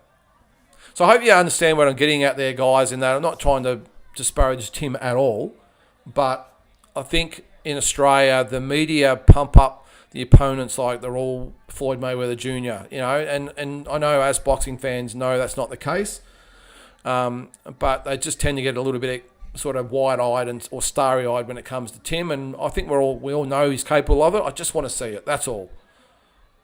Because as we saw in that last fight, just by having impressive wins in Australia doesn't mean you're guaranteed to do it overseas. Good round 4 here, guys. And D-Style, you're obviously watching this free over there, I'm assuming.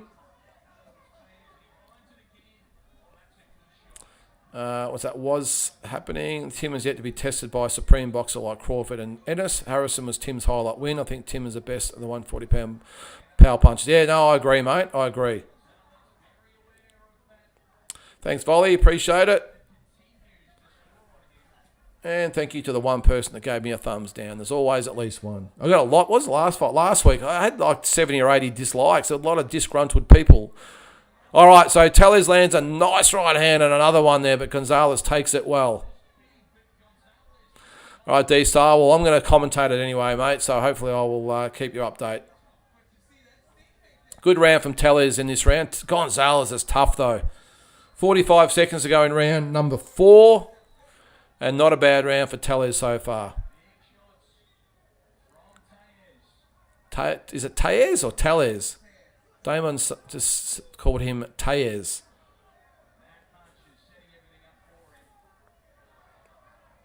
All right, so we've got 30 seconds to go round number 4. And a better round from Tellez. Coming forward a lot more. Gonzalez backing up a little bit more here. Not throwing as many punches as he was earlier.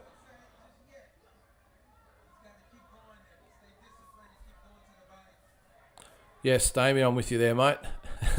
No, Christy, not allowed to live stream it. Can't do that. All right. So a good round from Tellez that round. So I have it 39-37. Okay, Tellez, yes, double L is pronounced like a Y. So Tellez Thanks, Volley. All right, so Tayez. I've been pronouncing it wrong. I've called him Tellez. That's the English coming out of me. So Tayez. All right, done. Anthony, centre of the ring, no holding, just punching out. Yeah, it has been a good fight so far. Paul, if Tim wins, who do you think his next fight will be against and where? Well, Paul, they're talking about Jamel Charlo in late February in Las Vegas on the rugby league weekend. So, but then they're also talking about, this is the thing that gets, well, unless they're talking about having both fights, but they were talking about a December fight for him here in Australia. Then they're talking about the Las Vegas fight in February. I doubt he would have a fight, two fights 2 months after each other. It wouldn't make sense. Thanks, D-Style. Yep. Peter, as far as Crawford's fighting Canelo, he would get thrashed and embarrassed. Yeah, I think that's a long way off that one, Peter. I think that's the Australian media sort of getting ahead of themselves a little bit with that one. No, it's Tayez. I had it right. All right, who? Double L is... Yes, not L. Okay. Yeah, it is for the rugby league, Damien. All right, so Tayez, I have winning 39-37 so far as we enter round number 5. As Tayez, Gonzalez coming forward. Good double jab from Tayez. Make it a triple. It's been a good fight. I think someone said it before. There's been no real clinching, no holding, no wrestling. It's not been action-packed, but it's been a good tactical fight with both fighters picking their shots and landing some good, nice punches. What's that? Did you see Jai's interview with Igor? The first bit of media done by Igor that I'm aware of. He's done a couple, Jules. That guy must have some boxing brain. Would love to hear from him more. He doesn't like to do it, Jules, but obviously Jai caught him on at the right time. But I have seen him interviewed. I can't remember where it was, but I have seen him interviewed before. What's happening? I want to see Tim against Ortiz, Madrimov, Bolchak, then we can get a better gauge of visibilities. Yep, 100%. All right, so we're halfway through round number 5. Tayez landing some good shots on the outside, some jabs, right hand snuck in there as well. Look, Gonzalez has been tough. He's honest. I'm just not sure he's been winning rounds. And a little left rip to the body. Nice punch up the middle there from Tayez. I've got to say, though, guys, I'm not overly impressed with Tayez so far. I think Gonzalez, as I said, is tough and hard, but it looks very limited, and Tayez has just struggled. I'm not sure. I'm not seeing it so far, put it that way. What's that there? Trump has been ringside at various events. It would be great to make an appearance, Genesis. I think he lives in Florida too, doesn't he? But I think he's on the campaign trail at the moment, Genesis.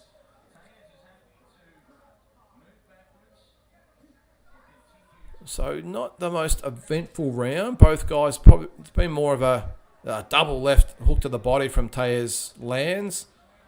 Been more a battle of the jabs in this round. So Alonso is Tszyu. Yeah, I know it has been Tszyu and Tszyu and all sorts, but it's zoo as in an animal zoo. All right, D-Style. I gave that, so I'll just update my card there. I gave that round to Tayez again there as well. Oh, what's going on there? And they're interviewing Kostya at the moment.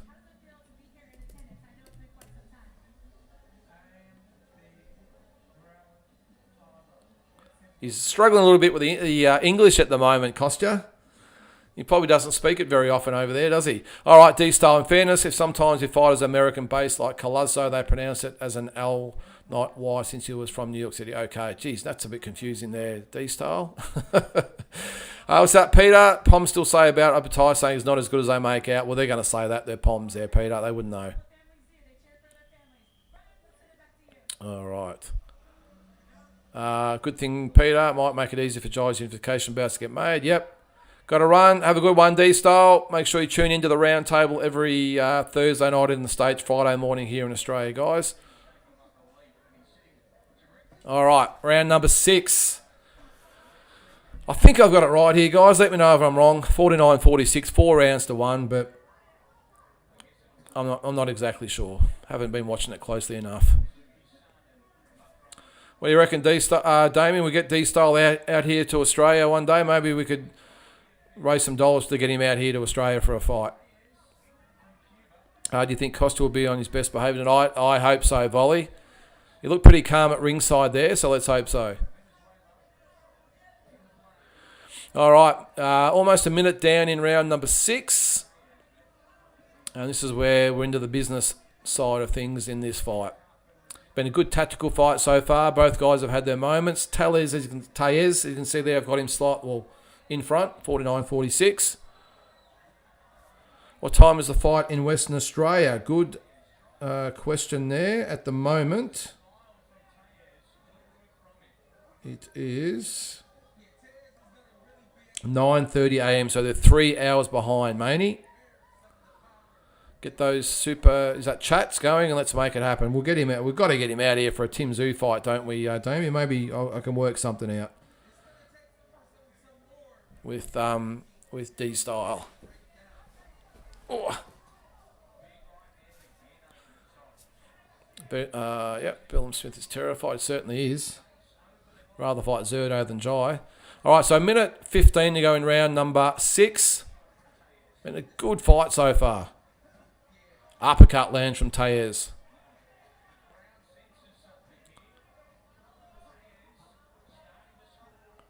And starting to just land a few more now is Tellez. Gonzalez just looking slightly, I'm not saying gas, but definitely has the... Oh, right hand lands from Tellez. Going to say it's just the wind sort of gone out of his sails just a little bit. But he's a tough guy. He just laughs at Tellez there. Yeah, 9:30 there, Gaza, in Perth at the moment. Or Western. Oh, right hand lands from Tellez. Rocks Gonzalez, who goes down. Nice shot from Tellez.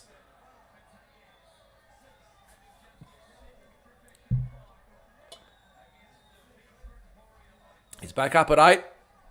Or ocho, as the referee said in Spanish.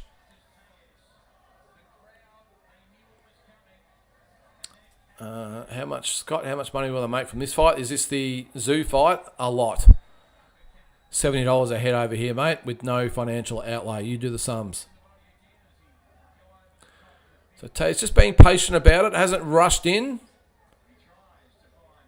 He's got the 10-8 round, so good call from him. Just get through the round and take the 10-8 round. So I have it all the way for Tellez now. 59-54, I have it.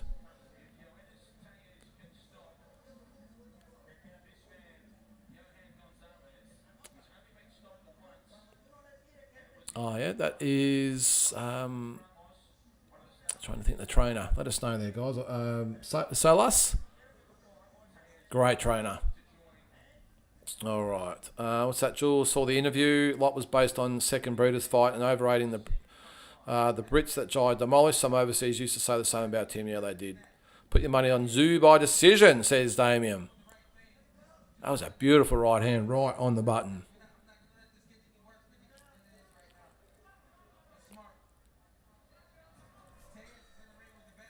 All right, here we go. Round 7.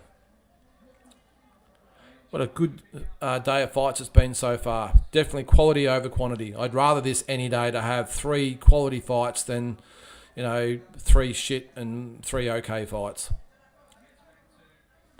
Is that Julian? Do you know Kostya? Yeah, I've met him a few times, Julian.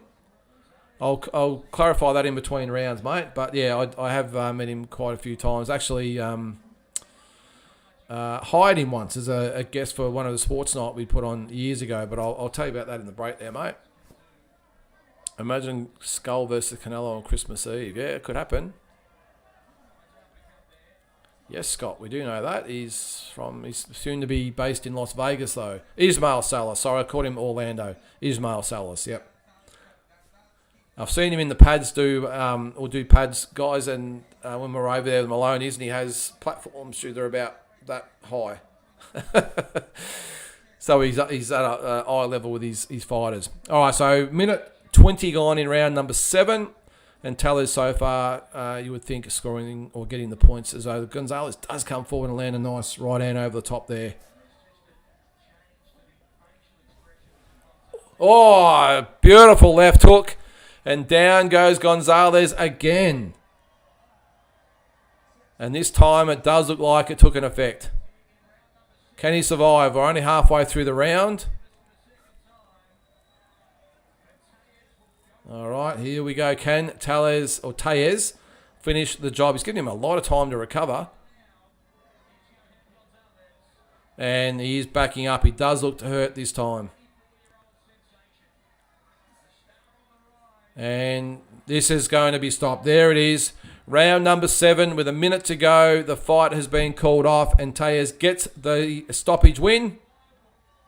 Not a bad performance. What's that, Peter? 100 views, 7K, easy money. Yep, it's over all right. Well, doing the sum, if they did get, again doing the sums here, I did it on about 50,000 bottles. Would they get more? Oh, I got no idea. Here in Australia today, how many would they get? Let's say, I don't know, would they get 100,000? I'm not sure. That would equate to $7 million, and then main event would get a share as well. I'm not sure how it all works, but either way, when you think about it, even if they get 50,000, they've made a $3.5 million profit between No Limit and main event. Not a bad day for for no outlay whatsoever. Yeah, impressive from Tellez. Thought it would be more competitive. Yeah, got the job done. I'm 20. Yeah, don't spot. It's all good. I'm all good there, Peter. How much is the pay-per-view and can we still purchase it? Mainly it is $70 on main event. So I'm going to put alter this for Tim.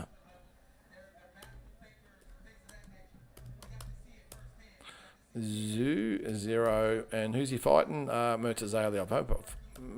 Murtazaliev. 0 as well. All right. I'll put that there. I'll keep my scorecard there. This event is not going to do well at all. Now, it doesn't look like it, does it, mate? Just, fly over there and make, even if they split the money, you probably still make a couple of $1 million each out of it. It is a business though, guys, remember. If people are willing to pay $70, well, of course you're going to charge them $70, aren't you? Larry BAKHRAM looked pretty nervous warming up before the fight. Not sure if that's just fight nerves building or if he knows he's in for a rough run. Probably a bit of both there, Larry. Save your money. Yeah. So that is it. Round number 7. It is all over. 1 minute 57 seconds into round number 7. I do have belts in the background there. I didn't know it was 4 about as far as I know. I know it was for an Intercontinental Latin title, apparently. Whatever that is. So, Ioannis, I hope I've pronounced that right, by the way. Ioannis Tellez has won fight by, and it is for a WBA belt by the looks of things. I don't know. I wasn't that impressed, if I'm being honest. If he's the hot shot coming through, I mean, it's only his 9th fight, I get that. But, yeah, just okay. I don't think he did anything really that I saw that makes me look at him and think, wow, this kid could be anything. WBA Latin Intercontinental belt or something, Alonzo. I'm not sure. BAKHRAM is going to take a reality check, take it to the bank. How much a main event paying for the right to this card? Well, I don't know how it works. Well, for instance, sometimes, James, the way it can work in this instance is that PBC would either, they would pay both fighters the purse. They would take, obviously, well, they're not charging anything over there, so they would say, all right, we'll send it back to Australia, but we want a cut of it. Or they might do it another way where they say to Tim, okay, we're going to pretty much pay you peanuts for your purse, but we'll let you have the rights to the TV rights in your own country. That's sometimes what they do. So I'm not quite sure how they've monitored at this time, but you can be guaranteed that a fair chunk of Tim's purse will probably be coming from today's pay-per-view buys.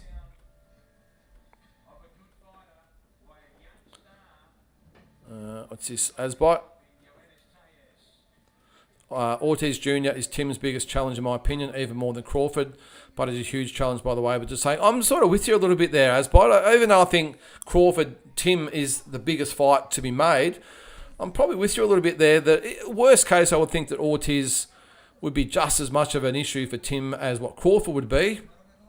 And again, we're probably getting ahead of ourselves here with Tim, by the way. I mean, talking he's going to fight and beat Crawford might be just a tad early. I want to see what he's got today. But all that aside, I think that's the more attractive fight. But Ortiz could be the toughest fight. I mean, he can punch, he's hard. I think Tim would get the job done just, again, by that boxing IQ, his technique. I think he'd handle Ortiz, but that would be a great fight. It really would. He's always going to show skills pay the bills, I'm assuming you're saying there, Peter. Co-main on an IBF World title card and ranked top 15 with WBO. Wonder where they're trying to fast-track Tejas after this. Yeah, well, that looks like the case there, mate. What's his 9th fight? So good to see Kostya with his boys again. Legendary fighter. I was going to say about that too, John. I was originally from Bendigo in Victoria, and we had a sports night in Bendigo this is 2003, when Kostya was at his peak. And we got him down from Sydney, and we had a town. We packed the joint out. There's probably about 1,000 people there. It was absolutely packed, and we had a great day. And Kostya was great. And I've seen him along the journey. He actually, I sort of got to know him. Not know him, but meet him numerous times over the journey anyway, in different formats, at different fight nights, and whatever it might be. So, a great guy. Happy for Tim to at least get a bit of my money. Yeah. Ortiz is a much harder fight for Tszyu. Tim gets rid of Crawford. Not long now. No, they'll be making the ring walks in about 10 minutes, I would think. And Boots, good call there, Tristan. Yep, doesn't get mentioned enough. He needs to really prove himself, though, Tristan. Hasn't really done anything of note yet. I know he's got all the ability in the world and looks like he could be anything, but that's just one small part of it. He's got to show us on the big stage he can beat these fighters. What's that, Peter? 100% Tszyu would beat Crawford and bully the shit out of him. Crawford struggled with a guy with 10 fights at 154. Let's get ready to rumble. Yes, let's get into it. 320 odd people watching, so make sure you like and subscribe. How can I watch live boxing on my mobile phone? If you've got KO there, mate, I think you can watch it on your phone. I think. I don't have KO, so I don't know. I'll watch it on main event. What the game time, says Rundelay. The main event will be on in about 15 minutes there, Rundelay. I want to see the Tszyu fight on a card in Russia. That'd be pretty awesome, wouldn't it, Damien? I don't think it's going to happen anytime soon, though, is it? While they're at war. Remember, you can't even announce fighters are from Russia these days, let alone have fight cards over there. What's his Shanks pony? Kostya is talking Tim, taking his time and hunting Murtazaliev down. Not sure if he will have to try too hard to find him. Nah. I think Murtazaliev will go after Tim. Well, that's probably his best shot anyway. But I just think if Tim does his thing, he'd be patient, nice and tight with the guard, pick his shots, get into the groove of the fight, step it up. I think he can get Murtazaliev out of there. Agree. Boots needs defining fight. Yep. Confident with Tim, but the anxiety and nerves are kicking in. Let's go. Yeah.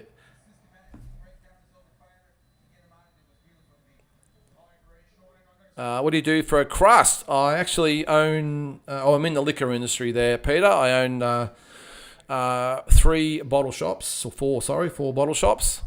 And been in that industry for about 25 years now, and still love it. It's interesting though, I'm not a drinker. I don't go, I don't really drink at all. I might have one a week, that's about it. But I love the industry, and been in it about 25 years now, mate. Ortiz is lucky Tim didn't get the doctor clearance, yeah. Well, the only one who thinks Claudio Trejos is super hot. I'm not sure who that is there, Alonso.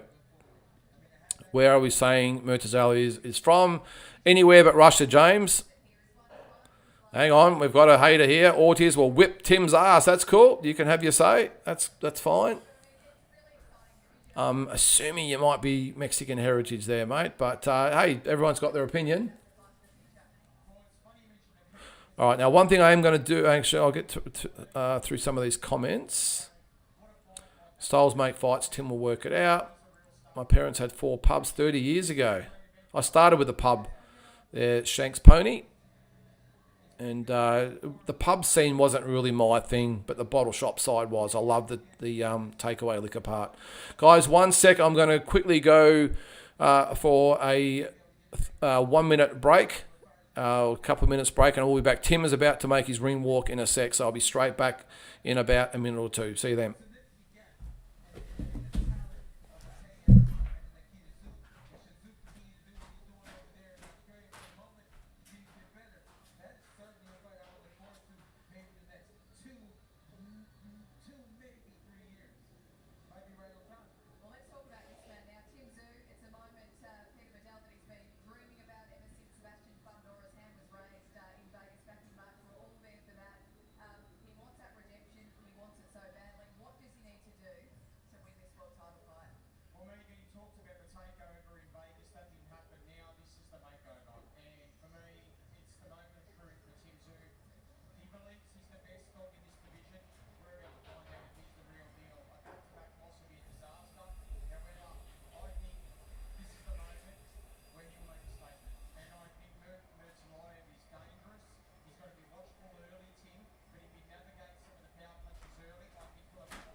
All right, we're back. Just had to quickly stretch the legs, and it's hard sitting on the couch for all this time. All right. Get to see some of these comments. 320 people watching. I'll go back through them there. He's not Mexican. Peter, Ennis, the most overhyped fighter in the last 10 years. The Americans just keep talking him up. Yeah, I just want to see him in a big fight and win a big fight. Rusdian. Where's that from? What's Rusdian? Are you Russian? I've never heard of Rusdia before. Let us know. It would be interesting to see how Tim handles a two-handed fighter that will go 12 rounds without tiring. Okay, yep, that's cool. Shanks Pony. It's good to have all different views on the fight. It's good to have just not all the Australian point of view. What's this? In all honesty, I know nothing about the Russian, but if he is a heavy puncher and he will walk forward, this could be a very good fight. Tim Tszyu will cry later. Russia. We'll go through the comments there. He'll open Tim's eye again. Well, it wasn't his eye there. It was his head. And I think where it was, I'm sure he'll be fine. That was actually the good thing about the cut. It was right on his head. It wasn't on his eyes, which can obviously always open. So I think he'll be fine. It was just one of those freak accidents. An interesting outfit Tim's got on there as he makes his way out of the change rooms. So Spank-a-lot. Who's next for Tim? Do you think he'll fight an American as they will keep running from him and they'll have to fight him when he wins today? Oh, look, I'm not sure they're running from him, mate. I just think it's just the way the fights work out. I think, well, again, they were talking about a fight at the end of this year, maybe Lubin or someone like that. Then they were talking about Charlo in February. Then they're talking about Crawford after that. And then maybe Spence after that and Canelo after that. I don't know. Who knows? Let's learn to, when it comes to no limit, just take it all in and go, okay, yeah, all right, we'll just not get too, oh, wow, it's happening, because they put a lot of stuff out there just to get us talking, and that's what promoters do. That's why they're called promoters. So, but I don't know. I'd say it will definitely be in America there because that's where he wants all his fights to be. I expect to see Tim try and stand on his jab to get some respect and make Ali think twice about coming and winging two-handed hooks. That's Murtazaliev, of course. All right. Well, we're about to get started. I'll let the comments go through there. You can talk amongst yourselves. And we're about to have Tim Tszyu enter the ring.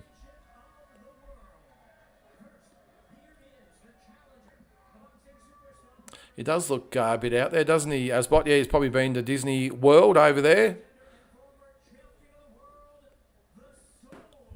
Here is the Soul Taker about to enter the ring. And it's a very small arena. Very small. You think there'd be a nice Aussie presence there as Tim Tszyu makes his appearance on a stage as he walks into the ring for his about 15-second ring walk. It's very short. It's only about 10 metres long, I think, by the looks of things. Dressed in brown.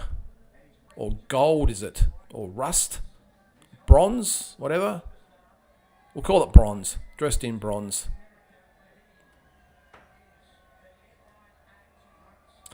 And looks very, very relaxed and confident as he gets in the ring.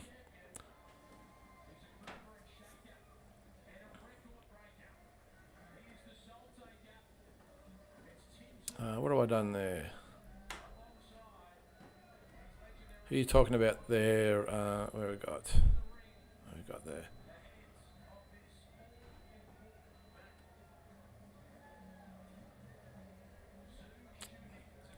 All right, so Tim Tszyu, sorry about that. Tim Tszyu in the ring, ready to go. He's fighting out of the red corner. A lot of people in the corner at the moment. Not quite sure. There's Kostya there. There's the Rose brothers. There's about a dozen people in his corner at the moment. There's Nikita in the background. He's got the video camera in the background, so he must be doing one of his vlogs while he's doing the corner at the same time. Yeah, exactly, Jules. It was about 10 metres to the ring, wasn't it? Is Kostya walking? Yeah, he's in the ring with him now, Julian. Yep. Yeah, Damien was one short entrance, all right. All right, here we go. So here comes the defending IBF 154-pound champion, BAKHRAM Murtazaliev. Comes out in a T-shirt, all dressed in white.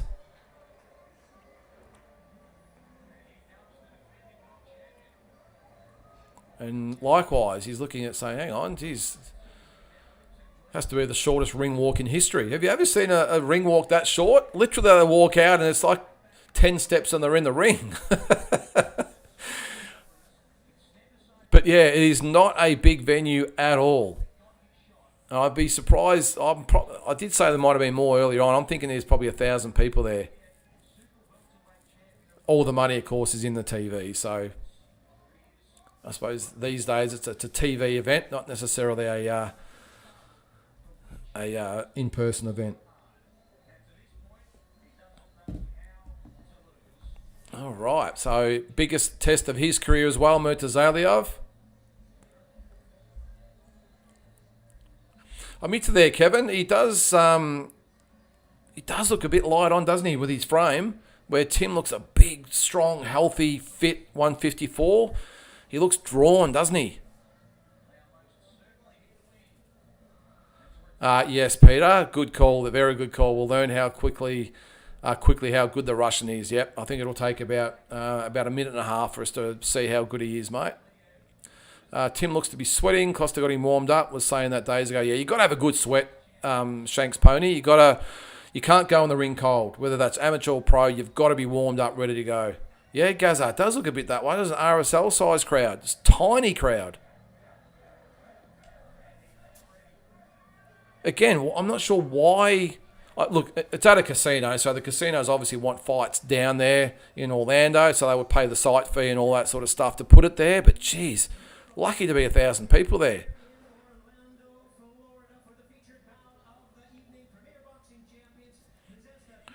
Good call there, John. Let's hope not. I don't like the booing of a fight. That was poor film. I can't really hear that loud here, James, but yeah, I don't like it either. There must be a few Aussies there, I'd say. Can't take them anywhere. I thanks Sir Spank a lot. Good stuff. No worries at all.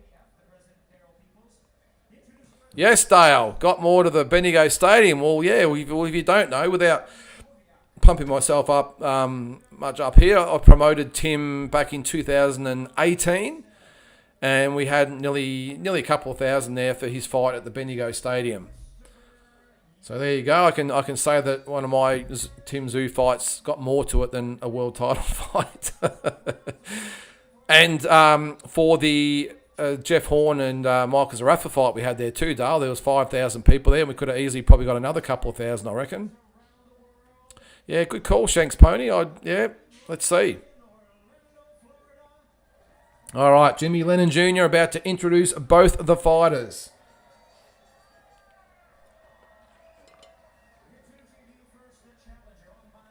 All right, so the challenger from the right. 24 fights, 24 and 1, saying he's had 24 fights for 24 wins, which is obviously not the case. He's had 25. So 24 and 1, 17 knockouts.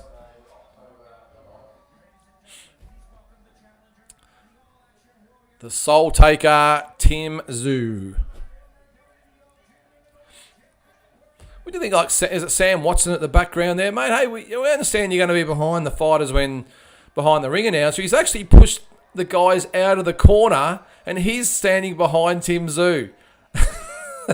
He's a great guy, by the way. I've actually met him a couple of times. But hey, mate, let the fighters do the thing in the corner with their team. He's all the way behind Jimmy Lennon Jr. to himself in the action.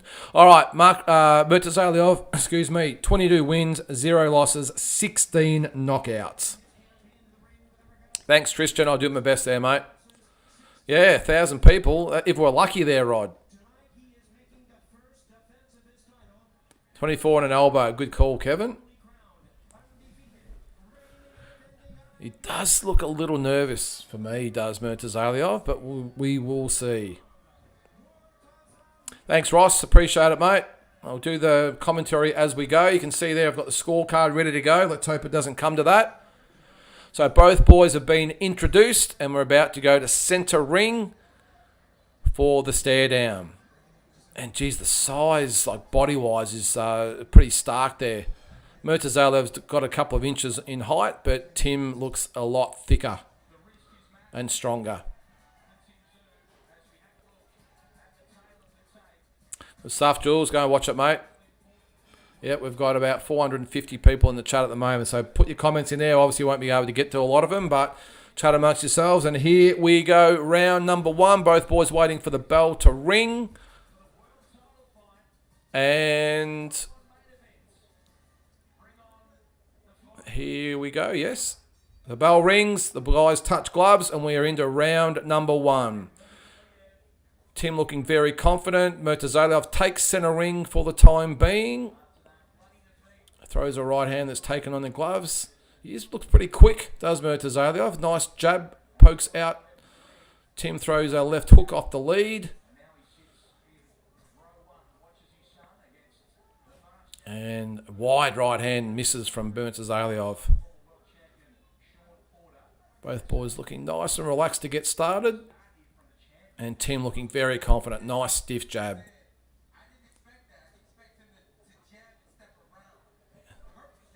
And looks, yeah, both guys looking very confident or comfortable at the moment. Nice stiff jab from Tim Tszyu lands. I expected Murtazaliev a little bit to come out a bit more aggressive, but so far it's actually Tim in centre ring at the moment. And I don't see how Murtazaliev is going to win this fight by backing up, but we shall see. Nice little 1-2 and a step around from Murtazaliev. Tim goes to the body with a left rip. Hits the elbow. I'm not sure. There's a head clash. I'm not sure. No blood, thankfully. He did look at his glove, and you could probably think what was going through his mind at that time. Oh, no. Oh, nice right hand and a left rip lands from Tim. Not a bad round so far for Tim. I'm just hoping he's not cut there, because he did look at his glove. We'll see in between rounds. Good round, though, so far for Tim. Murtazaliev's had his moments as well, but so far I think Tim's done enough to get the points so far. Having said that, we're still over a minute to go in round number 1. Has to be tight. And right hand lands from Tim. Nice shot. Likes to be the boss, Tim, yeah, says Peter. Definitely looks like the boss at the moment, mate. Although I don't want him to be wild. I think there is a bit of blood there. If there is blood, it's not the same cut. But looks like Tim might be bleeding. But he does look sharp. He's got to be a little bit tighter for me, though. A little bit loose at the moment. He got hit with a right hand there from Murtazaliev. He looks pretty comfortable at the moment. Takes another right hand from Murtazaliev. I think he's evened up the round so far. And he looks actually comfortable on the back foot. Jabs to the head, jabs to the body. And I want to have a look at Tim's face after the round to see the damage on him. But I think right hand lands from Murtazaliev. Look, I think with 10 seconds to go in the round, I think Murtazaliev might have stolen this first round. Tim looked good for the first half. I think Murtazaliev's actually looked quite good in the second half of the round. So, being the champion, I'm going to give that round very, very narrowly to Murtazaliev. I know it could easily have gone the other way.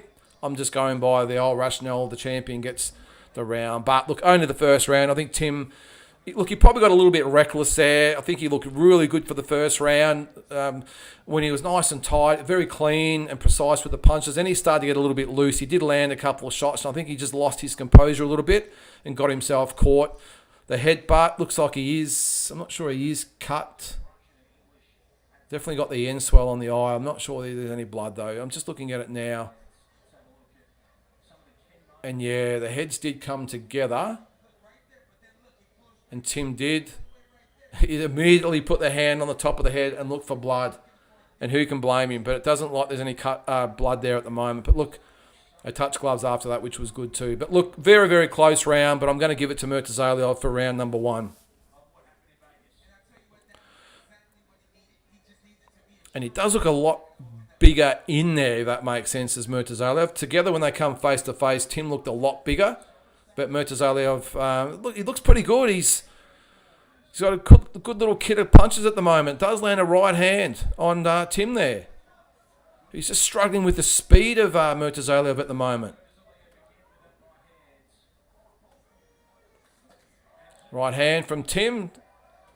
Murtazaliev shakes it off. Oh, left hook. Down goes Tim Tszyu. Left hook hit him right on the button. Tim Tszyu down in round number 2. Beautiful counter left hook. We spoke about it. He had to be careful about that check hook. And he got nailed. And he looks hurt. And holding on. This is what I sort of feared, that he would get too loose in the early rounds and get caught. Well, he's been caught. And Murtazaliev being patient with the punches, but Tim just having trouble getting his range. He's been picked off from long range at the moment. And he's got to be careful. He's already probably lost around 10-8, so I don't know why he'd be wanting to trade with Murtazaliev, but he definitely looks rocked. No, oh, Tim Tszyu is down. Right hand, left hand, and this could be over. Excuse me. This fight could be over with 1:15 to go in round number 2. Big shots, and he's given him plenty of time to recover. He just cannot see those punches coming at the moment. He's been dropped twice and gets rocked again with a left hook. Another left hand lands. Tim does come back with a right hand there, but he has to move. He has to hold. I don't know why he's trading with Murtazaliev, who's just taking his time and just landing the shots. But he's been dropped heavily twice. And another left hook lands from Murtazaliev, and I'm just hoping that he can keep his composure here, because at the moment he looks gone.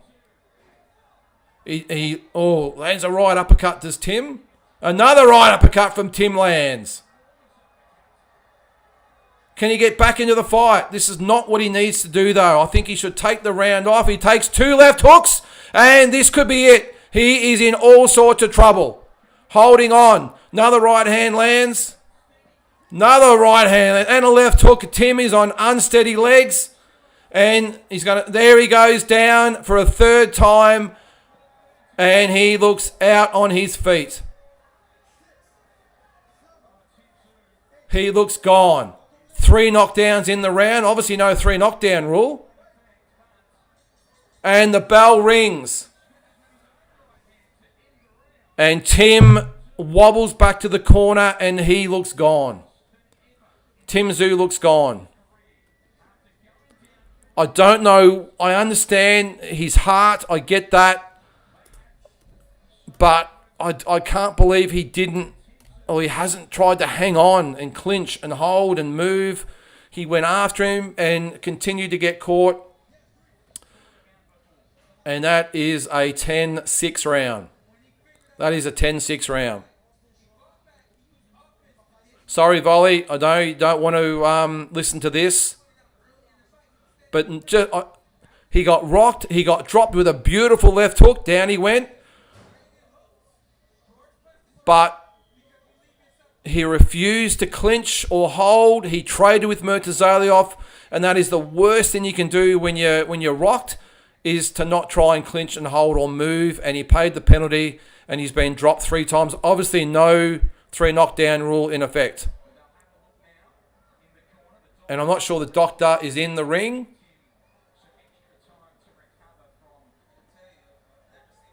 I don't know why the doctor now gets in the ring. They've given Tim, which is good for him. What is going on here? The doctor is giving him a physical exam as the bell has rang. Why wouldn't you do that in between rounds? That just does not make sense. If I was Murtazaliev's corner, I would be filthy. They've given him an extra 30 seconds break. Let's see if it makes any difference. But he has been rocked. He's been dropped 3 times. And Murtazaliev is coming for the kill. Tim, it looks a little steadier, but those legs certainly are not steady at the moment. Hanoi, should they throw the towel? Well, geez, they could have almost thrown it in after the second round. I think if he gets dropped again, I think they're going to throw the towel. Yeah, I don't understand, Peter, why it's good for Tim, why they would allow the doctor to get in there and chew up 30 seconds of the round. It just doesn't make sense. It does help him, Rod, but if I was Murtazaliev, I would be filthy. He's coming forward at the moment, Tim, so let's see if he's got his legs back underneath him and he can land a shot to get himself back into the fight. I'm just not sure going after Murtazaliev is the right decision here. Because for me, he's 5 points behind after 2 rounds, so maybe he thinks he's got to pick it up and get some rounds back, but geez, take another round off. It's a 12-round fight. Oh, that is it. Left hook, and down goes Tim Tszyu, and that will be it. That will be it now. He's up on unsteady legs, and I think they're going to stop this fight. And he's given him one more chance. He should have stopped the fight, and I can't believe they're not throwing the towel in. Another, and that's throw the towel, please. Throw the towel, or stop the fight. There it is. This fight is over. Tim Tszyu knocked out in the 3rd round of a one-sided fight. If I was Kostya Tszyu, I would be ropeable at the corner for not throwing the towel in earlier. Tim Tszyu completely dominated, knocked out in the 3rd round in what ended up being a total mismatch. And I can't believe I'm saying that. Just a mismatch. Completely blown away in 3 rounds. And that is it, guys and girls. Tim Tszyu is that the end of the American dream? Because, look, I don't want to... Look, I don't want to rub salt into the wounds, but I suppose you've got to look at it for what it is, and that's why they say there's levels in this sport.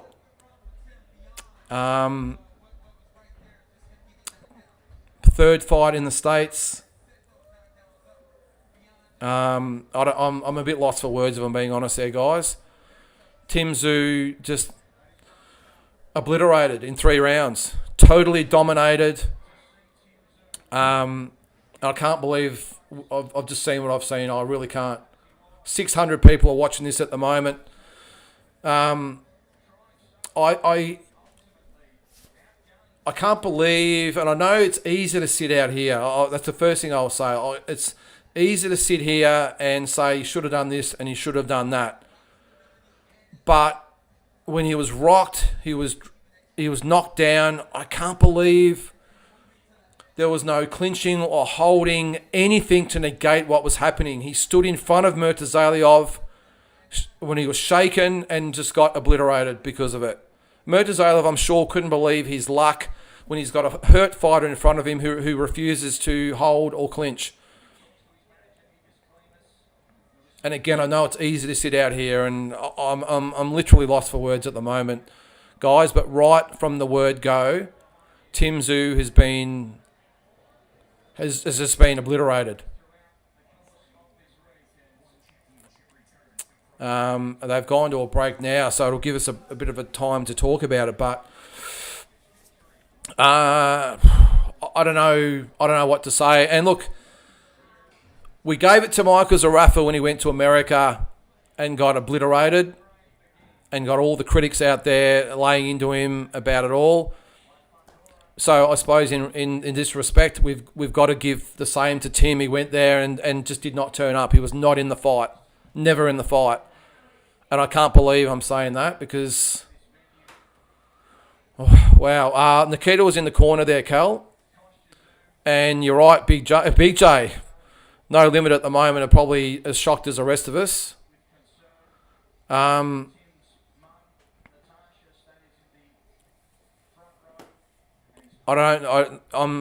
lost for words, guys. Hey, full credit to Murtazaliev. Full credit to him. He told us he was up to the level. He went out there and just, was it 5 knockdowns? The 5th was on its way anyway when the referee stopped the fight. When the towel came in, 1 minute 55 of round number 3. This is the question, Scar Tissue. Tim is better than that. He needs a new trainer. Now, this is what I said. This is what I was trying to say before. I wanted to see the Australian version of Tim Tszyu fight in the States. And I hate to say it. But the Tim Tszyu I was, that we're hoping to see never turned up. And Murtazaliev made, again, I hate to say it, made Tim look second rate tonight. It was a mismatch. An absolute mismatch. And it pains me to say it. It really does. But there's no other way to describe the fight in that it was a total obliteration, a mismatch. I know I've said it a few times, but I'm struggling to get my head around what I just saw. Dropped 5 times in 3 rounds. Ronald Bayer, if you're just tuning in, Tim Tszyu has been knocked out. Stopped the corner through in the towel in round number 3. Totally dominated by BAKHRAM Murtazaliev. Left hook after left hook after left hook. One after the other. And that last barrage from Murtazaliev, and Tim was swaying in the breeze. He did really well to stay up, but I'm not happy with the corner. Referee, even to that point, the referee could have stopped it a lot earlier, but I would have thought after the first knockdown, if the referee didn't stop it, the corner should have stopped it. And especially when he's getting rocked from pillar to post, that no one threw the towel in. And guys, again, I'll say it, I don't want to, I don't like to say it, but again, there are levels in this sport. And I think we all have to accept at this stage that Tim isn't at anywhere near the level that everyone in Australia was led to believe. Just a devastating day for Aussie boxing, isn't it? But it is what it is. It is what it is. I'll get to a few comments there. Yeah. Going to be tough, TC. What now? They've got Nikita. Now the thing is, and I've probably defended a little bit in the past. I've been, well, I'll say critical of Nikita's ability to hold and clinch. And so does this come back to a trainer's thing?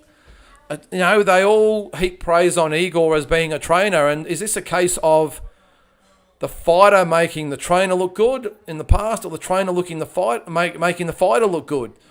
I mean, both Tszyu brothers have both shown in the fights that they have no ability when hurt to hold or clinch.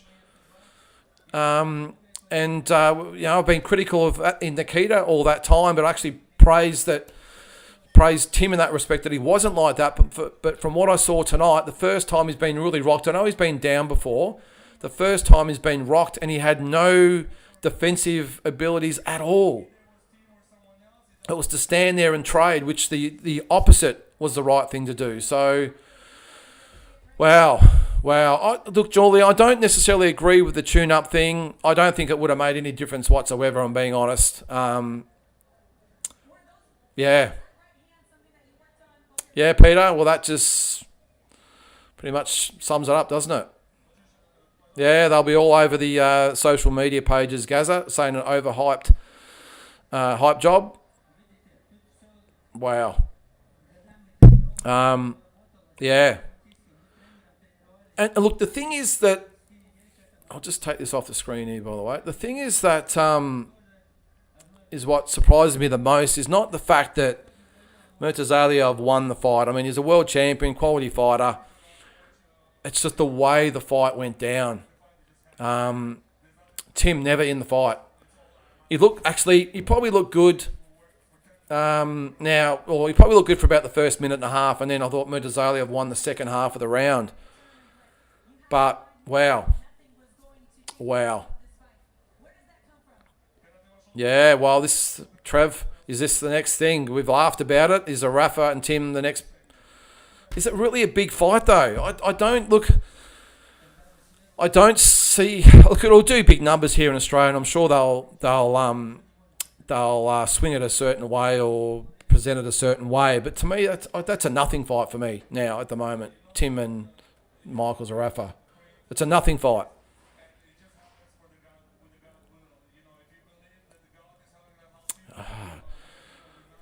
Wow. What are we looking at? Did Tim go in overconfident? Did he get ahead of himself? Did he underestimate Murtazaliev? Did we underestimate Murtazaliev? Is he a lot better fighter than what we thought? But end of the day, it doesn't matter. Tim Tszyu knocked out in the third round. And knocked out comprehensively in the third round. And what happens now?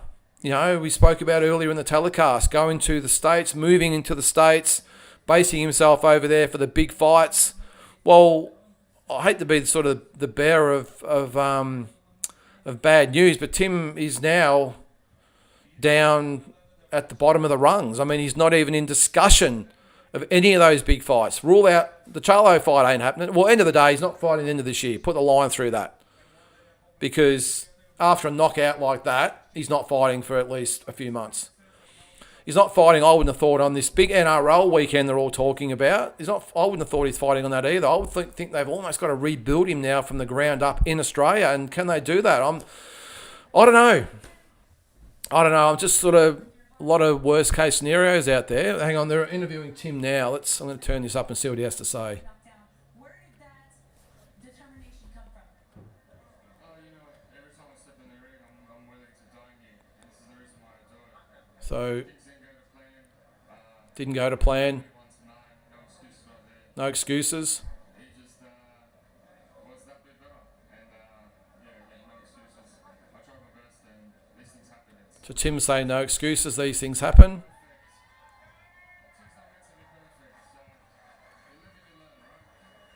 Was there anything when you faced BAKHRAM that surprised you? Asking if anything surprised him.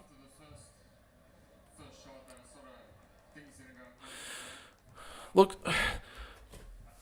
the thing is, yeah, he's got heart. Looks, the thing is with it is, and this is why I was trying to sort of choose my words carefully earlier in the broadcast, is that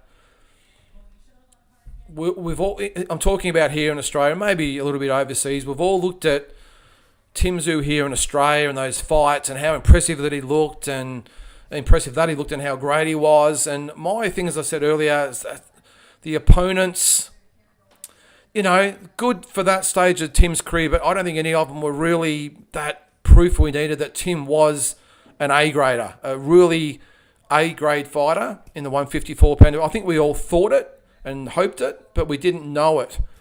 And that's what I was saying tonight. I wanted to see... We didn't get the chance with Fundora, but I was hoping in this event we would see that Tim Tszyu that we all thought Tim would be. But the bottom line is, and we have to face reality, that Tim Tszyu might not be that fighter we thought he was. It's just not the fact that he lost the fight, the way he lost. And I know he maybe got hit with one shot, which really just put him out of the fight. And that may be the reason why it happened. I'm not quite sure, but you've got to look at it for what it is. And at the end of the day, Tim Tszyu's gone to the States for a world title fight and been just blown out of there in 3 rounds. And as hard as it is for a lot of Aussies to accept, as I said, maybe he's just not that fighter. I don't know. I'm just, again, thinking out loud at the moment. But I'm sorry I'm not getting into all your other opinions there too there, guys. But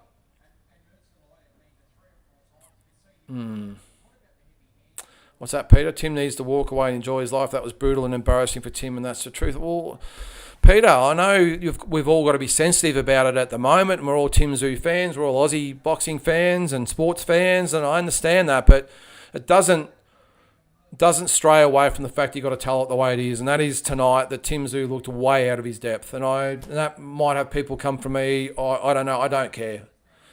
But that is the fact of the matter tonight. Tim was probably maybe exposed as being out of his depth, and as hard as that is to say, the proof's right there. I mean, Murtazaliev was thought as a solid fighter, but nothing in the scheme of things as being in that conversation with those elite guys, and he made Tim look second rate tonight. So I don't know. I just don't know where he goes from here. I'm sure there'll be a positive spin on it.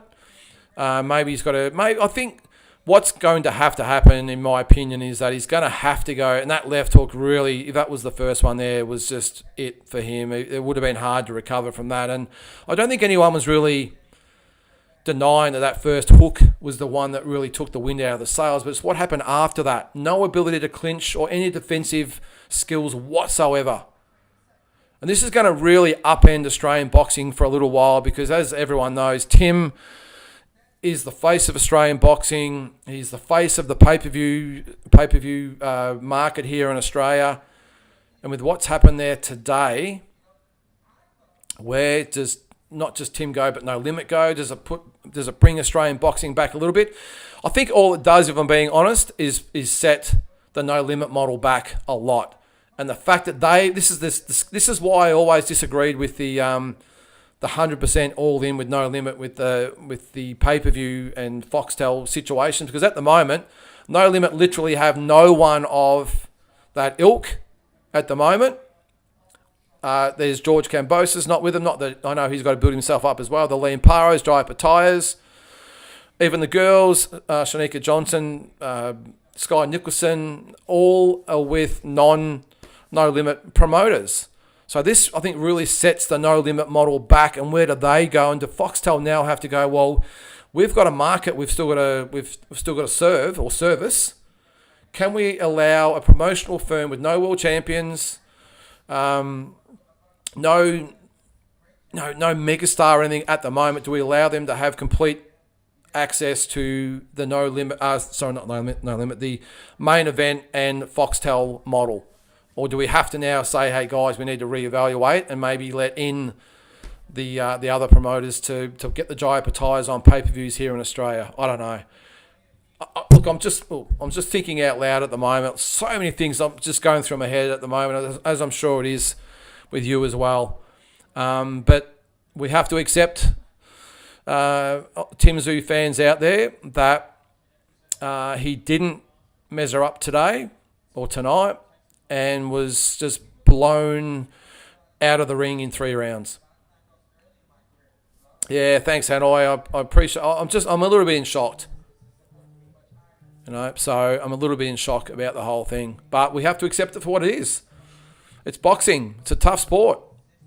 And today, it just didn't go his way, and I'm just not sure where we go from here.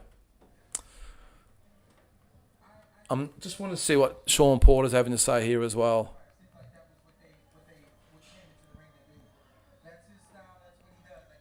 I'm not sure what he's saying there anyway, but yeah, Peter, No Limit build the brand on Tim Tszyu. They put all their eggs in that one basket, and if they were smart, they'd be working out something to try and get Jai Bhatia on board as well. And look, they've done a great job with Tim Tszyu. Don't get me wrong, but it's a wake up call today. It really is. And again, I'll say it. I know we all thought we knew what Tim Tszyu had to offer. I'm sure they did too. I mean, as I said, he's moving to the States to be part of it all, but the facts are facts in that today he was just nowhere near it.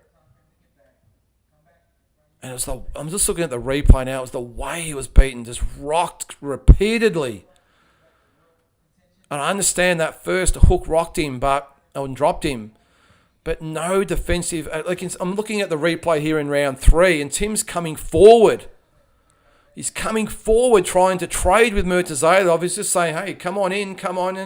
And then times it beautiful and just throws a left hook that's hard enough to pick as it is, let alone with a groggy fighter.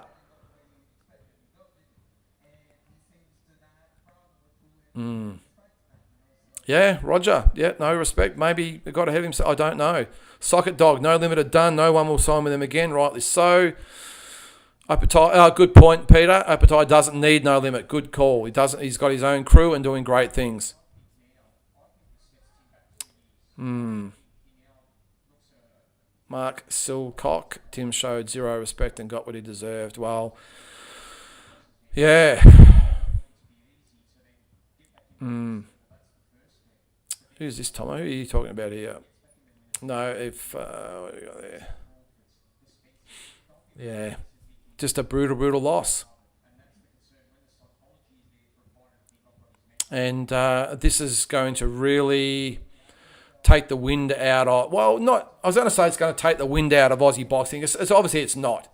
Because there's Jai Bhatia, there's Liam Paro, we've still got the Maloney boys in camp. There's a lot of fighters, Sam Goodman, who probably fight for a title. It'll take the wind out of the sails of the Tim Tszyu aspect and No Limit aspect of Australian boxing. But there's so many other Australian boxers coming through that we're still going to be okay. But this is it's a kick in the guts, isn't it? It really is. It is a kick in the guts for sure. The one thing I would say though, I really hope that Tim does take this loss in that he does not take this stance of I'm just going to get back in there with the next guy, and another rated guy. Tim, take 2 or 3 guys that are nowhere near the top 15. Get yourself going again. What's that? Double G. Sorry, but Tim needed humbling. This week he called BAKHRAM stupid and not at his level because he was eating chips and jogging. In my opinion, Tim was very cocky, arrogant at this camp. Yep, okay, yep. Where's you go from here? I was just going to say, mate, I'm sure Turkey Al Sheik's having a bit of a laugh about the whole thing too, Peter. Where's he go from here? I think he's got to, I was just going to say, I think he's got to have 2 or 3 fight minimum, like maybe back here in Australia, or maybe he comes back to Australia and then maybe fights on an undercard or something over there to try and get himself back. But I was just going to say, I hope he doesn't say that warrior mentality, I'm going to go back in there with someone good again, because he needs time. He needs 18 months, in my opinion, to be around the mark again. I know you're only as good as your own fight, and you might get a good win next up, but I would think that he would take his time, get a couple of easy kills, try and get some credibility back as well. I mean, at the moment, why would any of those top guys fight him? And even if they looked at him, he's not going to be rated by any of those guys. I think there's going to be a lot of people out there with "I told you so's" coming, I would think, as far as Tim goes. No, I don't think so there, mate. I don't think him showing up had any effect at all. I think it was just a left hook from hell that had him all over the place. And then BAKHRAM, brilliant finisher, really good finisher. That made it easy. It makes it a lot easier when you have a groggy fighter in front of you like this who refuses to move or hold. He was just in front, and he was just waiting for the time. And that was it. Yeah. We'll get a couple more comments, guys, and that'll be it for today.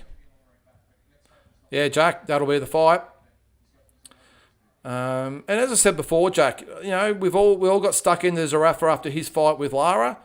Similar story today, just as devastating a loss it was today. So, we're talking that Zerafa wasn't at the level. Well, maybe we've got to accept that maybe Tim's not at that really elite level. We know he's around the mark, but is he at that absolute top level? And let's face it as well, it still hasn't beaten anyone for a world title belt. Tonight was his first opportunity for that. He won the vacant belt, but I don't know. There's lots of things sort of going around my head at the moment. But Volley, how did Kostya look? Like the rest of us there, Volley, absolutely shell-shocked. Not really he could do. And look, it's easy to point fingers after the fact, but the first one, I thought if the referee didn't stop it, the corner should have stopped it a lot earlier. And I think someone said it in the chat before, maybe they've got to make the hard decision going forward where they get him an actual world-class trainer. I know Igor's had a lot of pats on the back, but as I said before, was it a matter of the Tszyu making Igor look like a great trainer?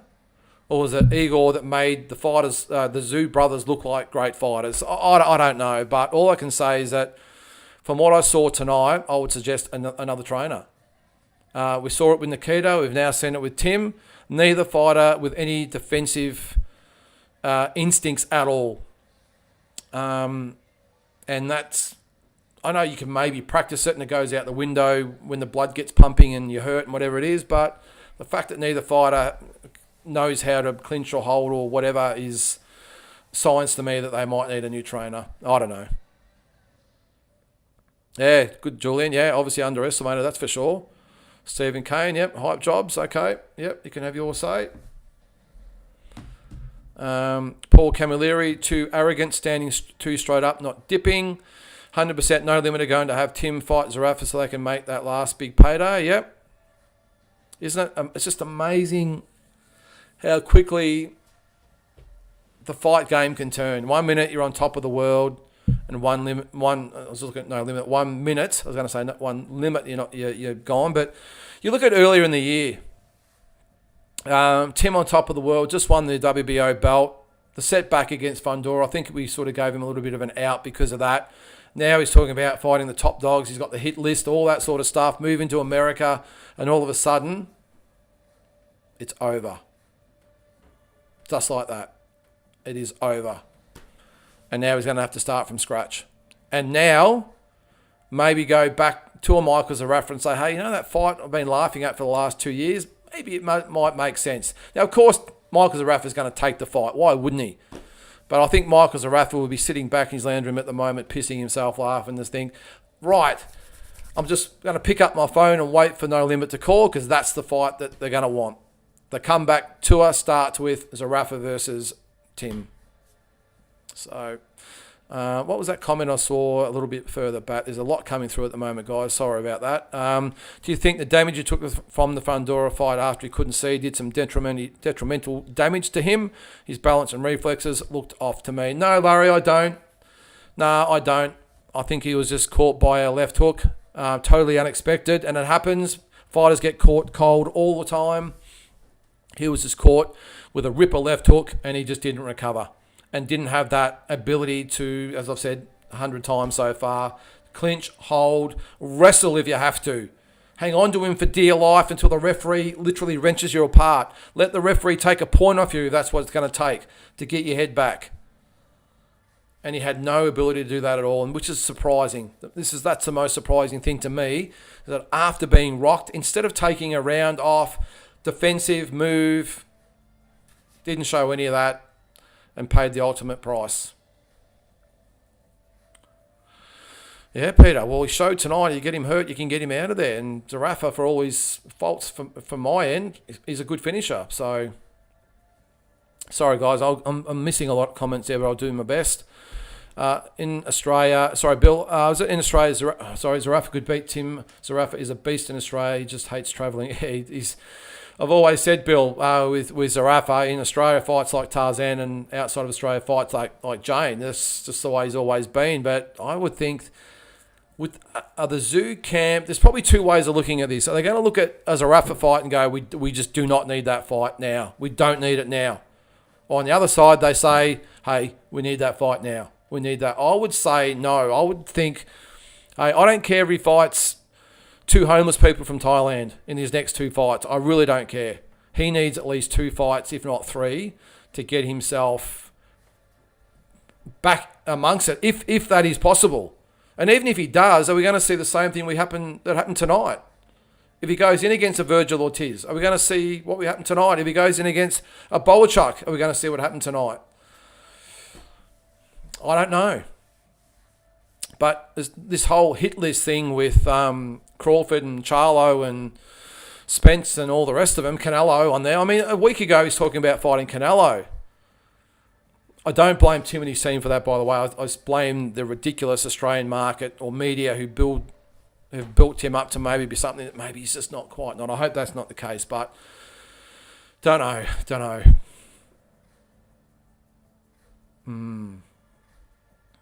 If I'm Zerafa, I want 50% of the purse. Should have gotten his posture and legs back, jab around him and clinch, then go for it in later rounds when Murtazaliev would slow down. Yeah, just not a smart fight, Larry. Again, I know it's easy to lay the boots in now, but I've just got to call it the way you see it. Geez, again, how quickly it turns. Evan, I'm now thinking Zerafa may be too smart and skillful for Tim. I mean, geez, half an hour ago it was Tim wouldn't waste his time even using Zerafa as a sparring partner. Isn't that quick how it just flips? Crazy. Maybe Tim was trying too hard to impress his dad and got out of shape. Nah, he just got caught, Peter. Just got caught, mate. Imagine Zerafa gets 2 wins over the Tszyu. Bad for Oz boxing. As I said before, I'm not sure whether No Limit... I know the dust has got to settle. Whether they look at it and go, hey, we need the Zerafa fight now, or the opposite is true. We need anything but the Zerafa fight now. We don't need the risk because Tim's going to be vulnerable more mentally going forward, and that's why he needs some other fight. The problem is when you get destroyed so badly, it's hard to come back from. It's not like you've been beaten on points or maybe stopped late in a hard fight. We've seen it happen, they come back. But when you get iced so badly early in the fight, can you come back? It's going to be fascinating, guys. It's going to be fascinating. And this is remember, No Limit saying they wanted Tim to fight in December, in February, and 3 times again next year, or another 2 times after February next year. I think what they need to do now, my advice to No Limit, is to go sit back and take a deep breath and go, all right, well, maybe we've got to reevaluate everything and throw everything out and start again and see what we're working with here. I don't know. Yeah, Batman, I'm in complete shock as well, but yeah, don't know. Guys, look, I think that will do. What's that, Peter? I bag Zerafa, but man, this fight will happen and Tszyu will never recover from the fight. Tend to agree, Peter. Hard to come back. And as they always say, levels. And we saw tonight that Tim maybe not just at the level. All right, Bill, I'll get your comment and we'll be out of here, mate. Just watch the replay. I have to say, Tim's reaction to the head clash in round 1 was a bit weird, touching his head and looking at his glove. Had a rabbit in the headlights look to him after that. Yeah, you can say that, Bill. I'm not going to use that as an excuse at all. It happens a lot of times in fights. I think it was a head clash. I think the initial thing that would have went through his head was, not again. And then he would have been a little bit worried, but look, it was a slight tap of the head. It wasn't like what happened in Shannon O'Connell's fight last month, where she the force of the headbutt literally gave her concussion. This was just a slight tap. He would have looked at just and had a little bit of a worried feel about him for starters, but I'm sure that would have went out. Look, I'm sure it's going to be analysed to the nth degree, guys, but the bottom line is he got caught with a beautiful left hook and could not or would not give himself the ability to recover, and just got iced. That's just it. That's just it, guys. So, guys, that is going to be it for this watch along. Really appreciate everyone that tuned in today. It means a lot. Make sure you like and subscribe, all that sort of stuff. Give me your comments down below, and we'll evaluate it. I might do a review of the fight a little bit later, like I'm sure a lot of other people will, or maybe I'll just sleep on it and do it on my walking boxing episode tomorrow. I don't know. But anyway, guys, wish it could have been a lot better for everyone out there, but it is what it is. It's a tough sport. And now it's up to Tim and his team about what happens next. So, guys, again, have a great Sunday, and we'll catch you next time.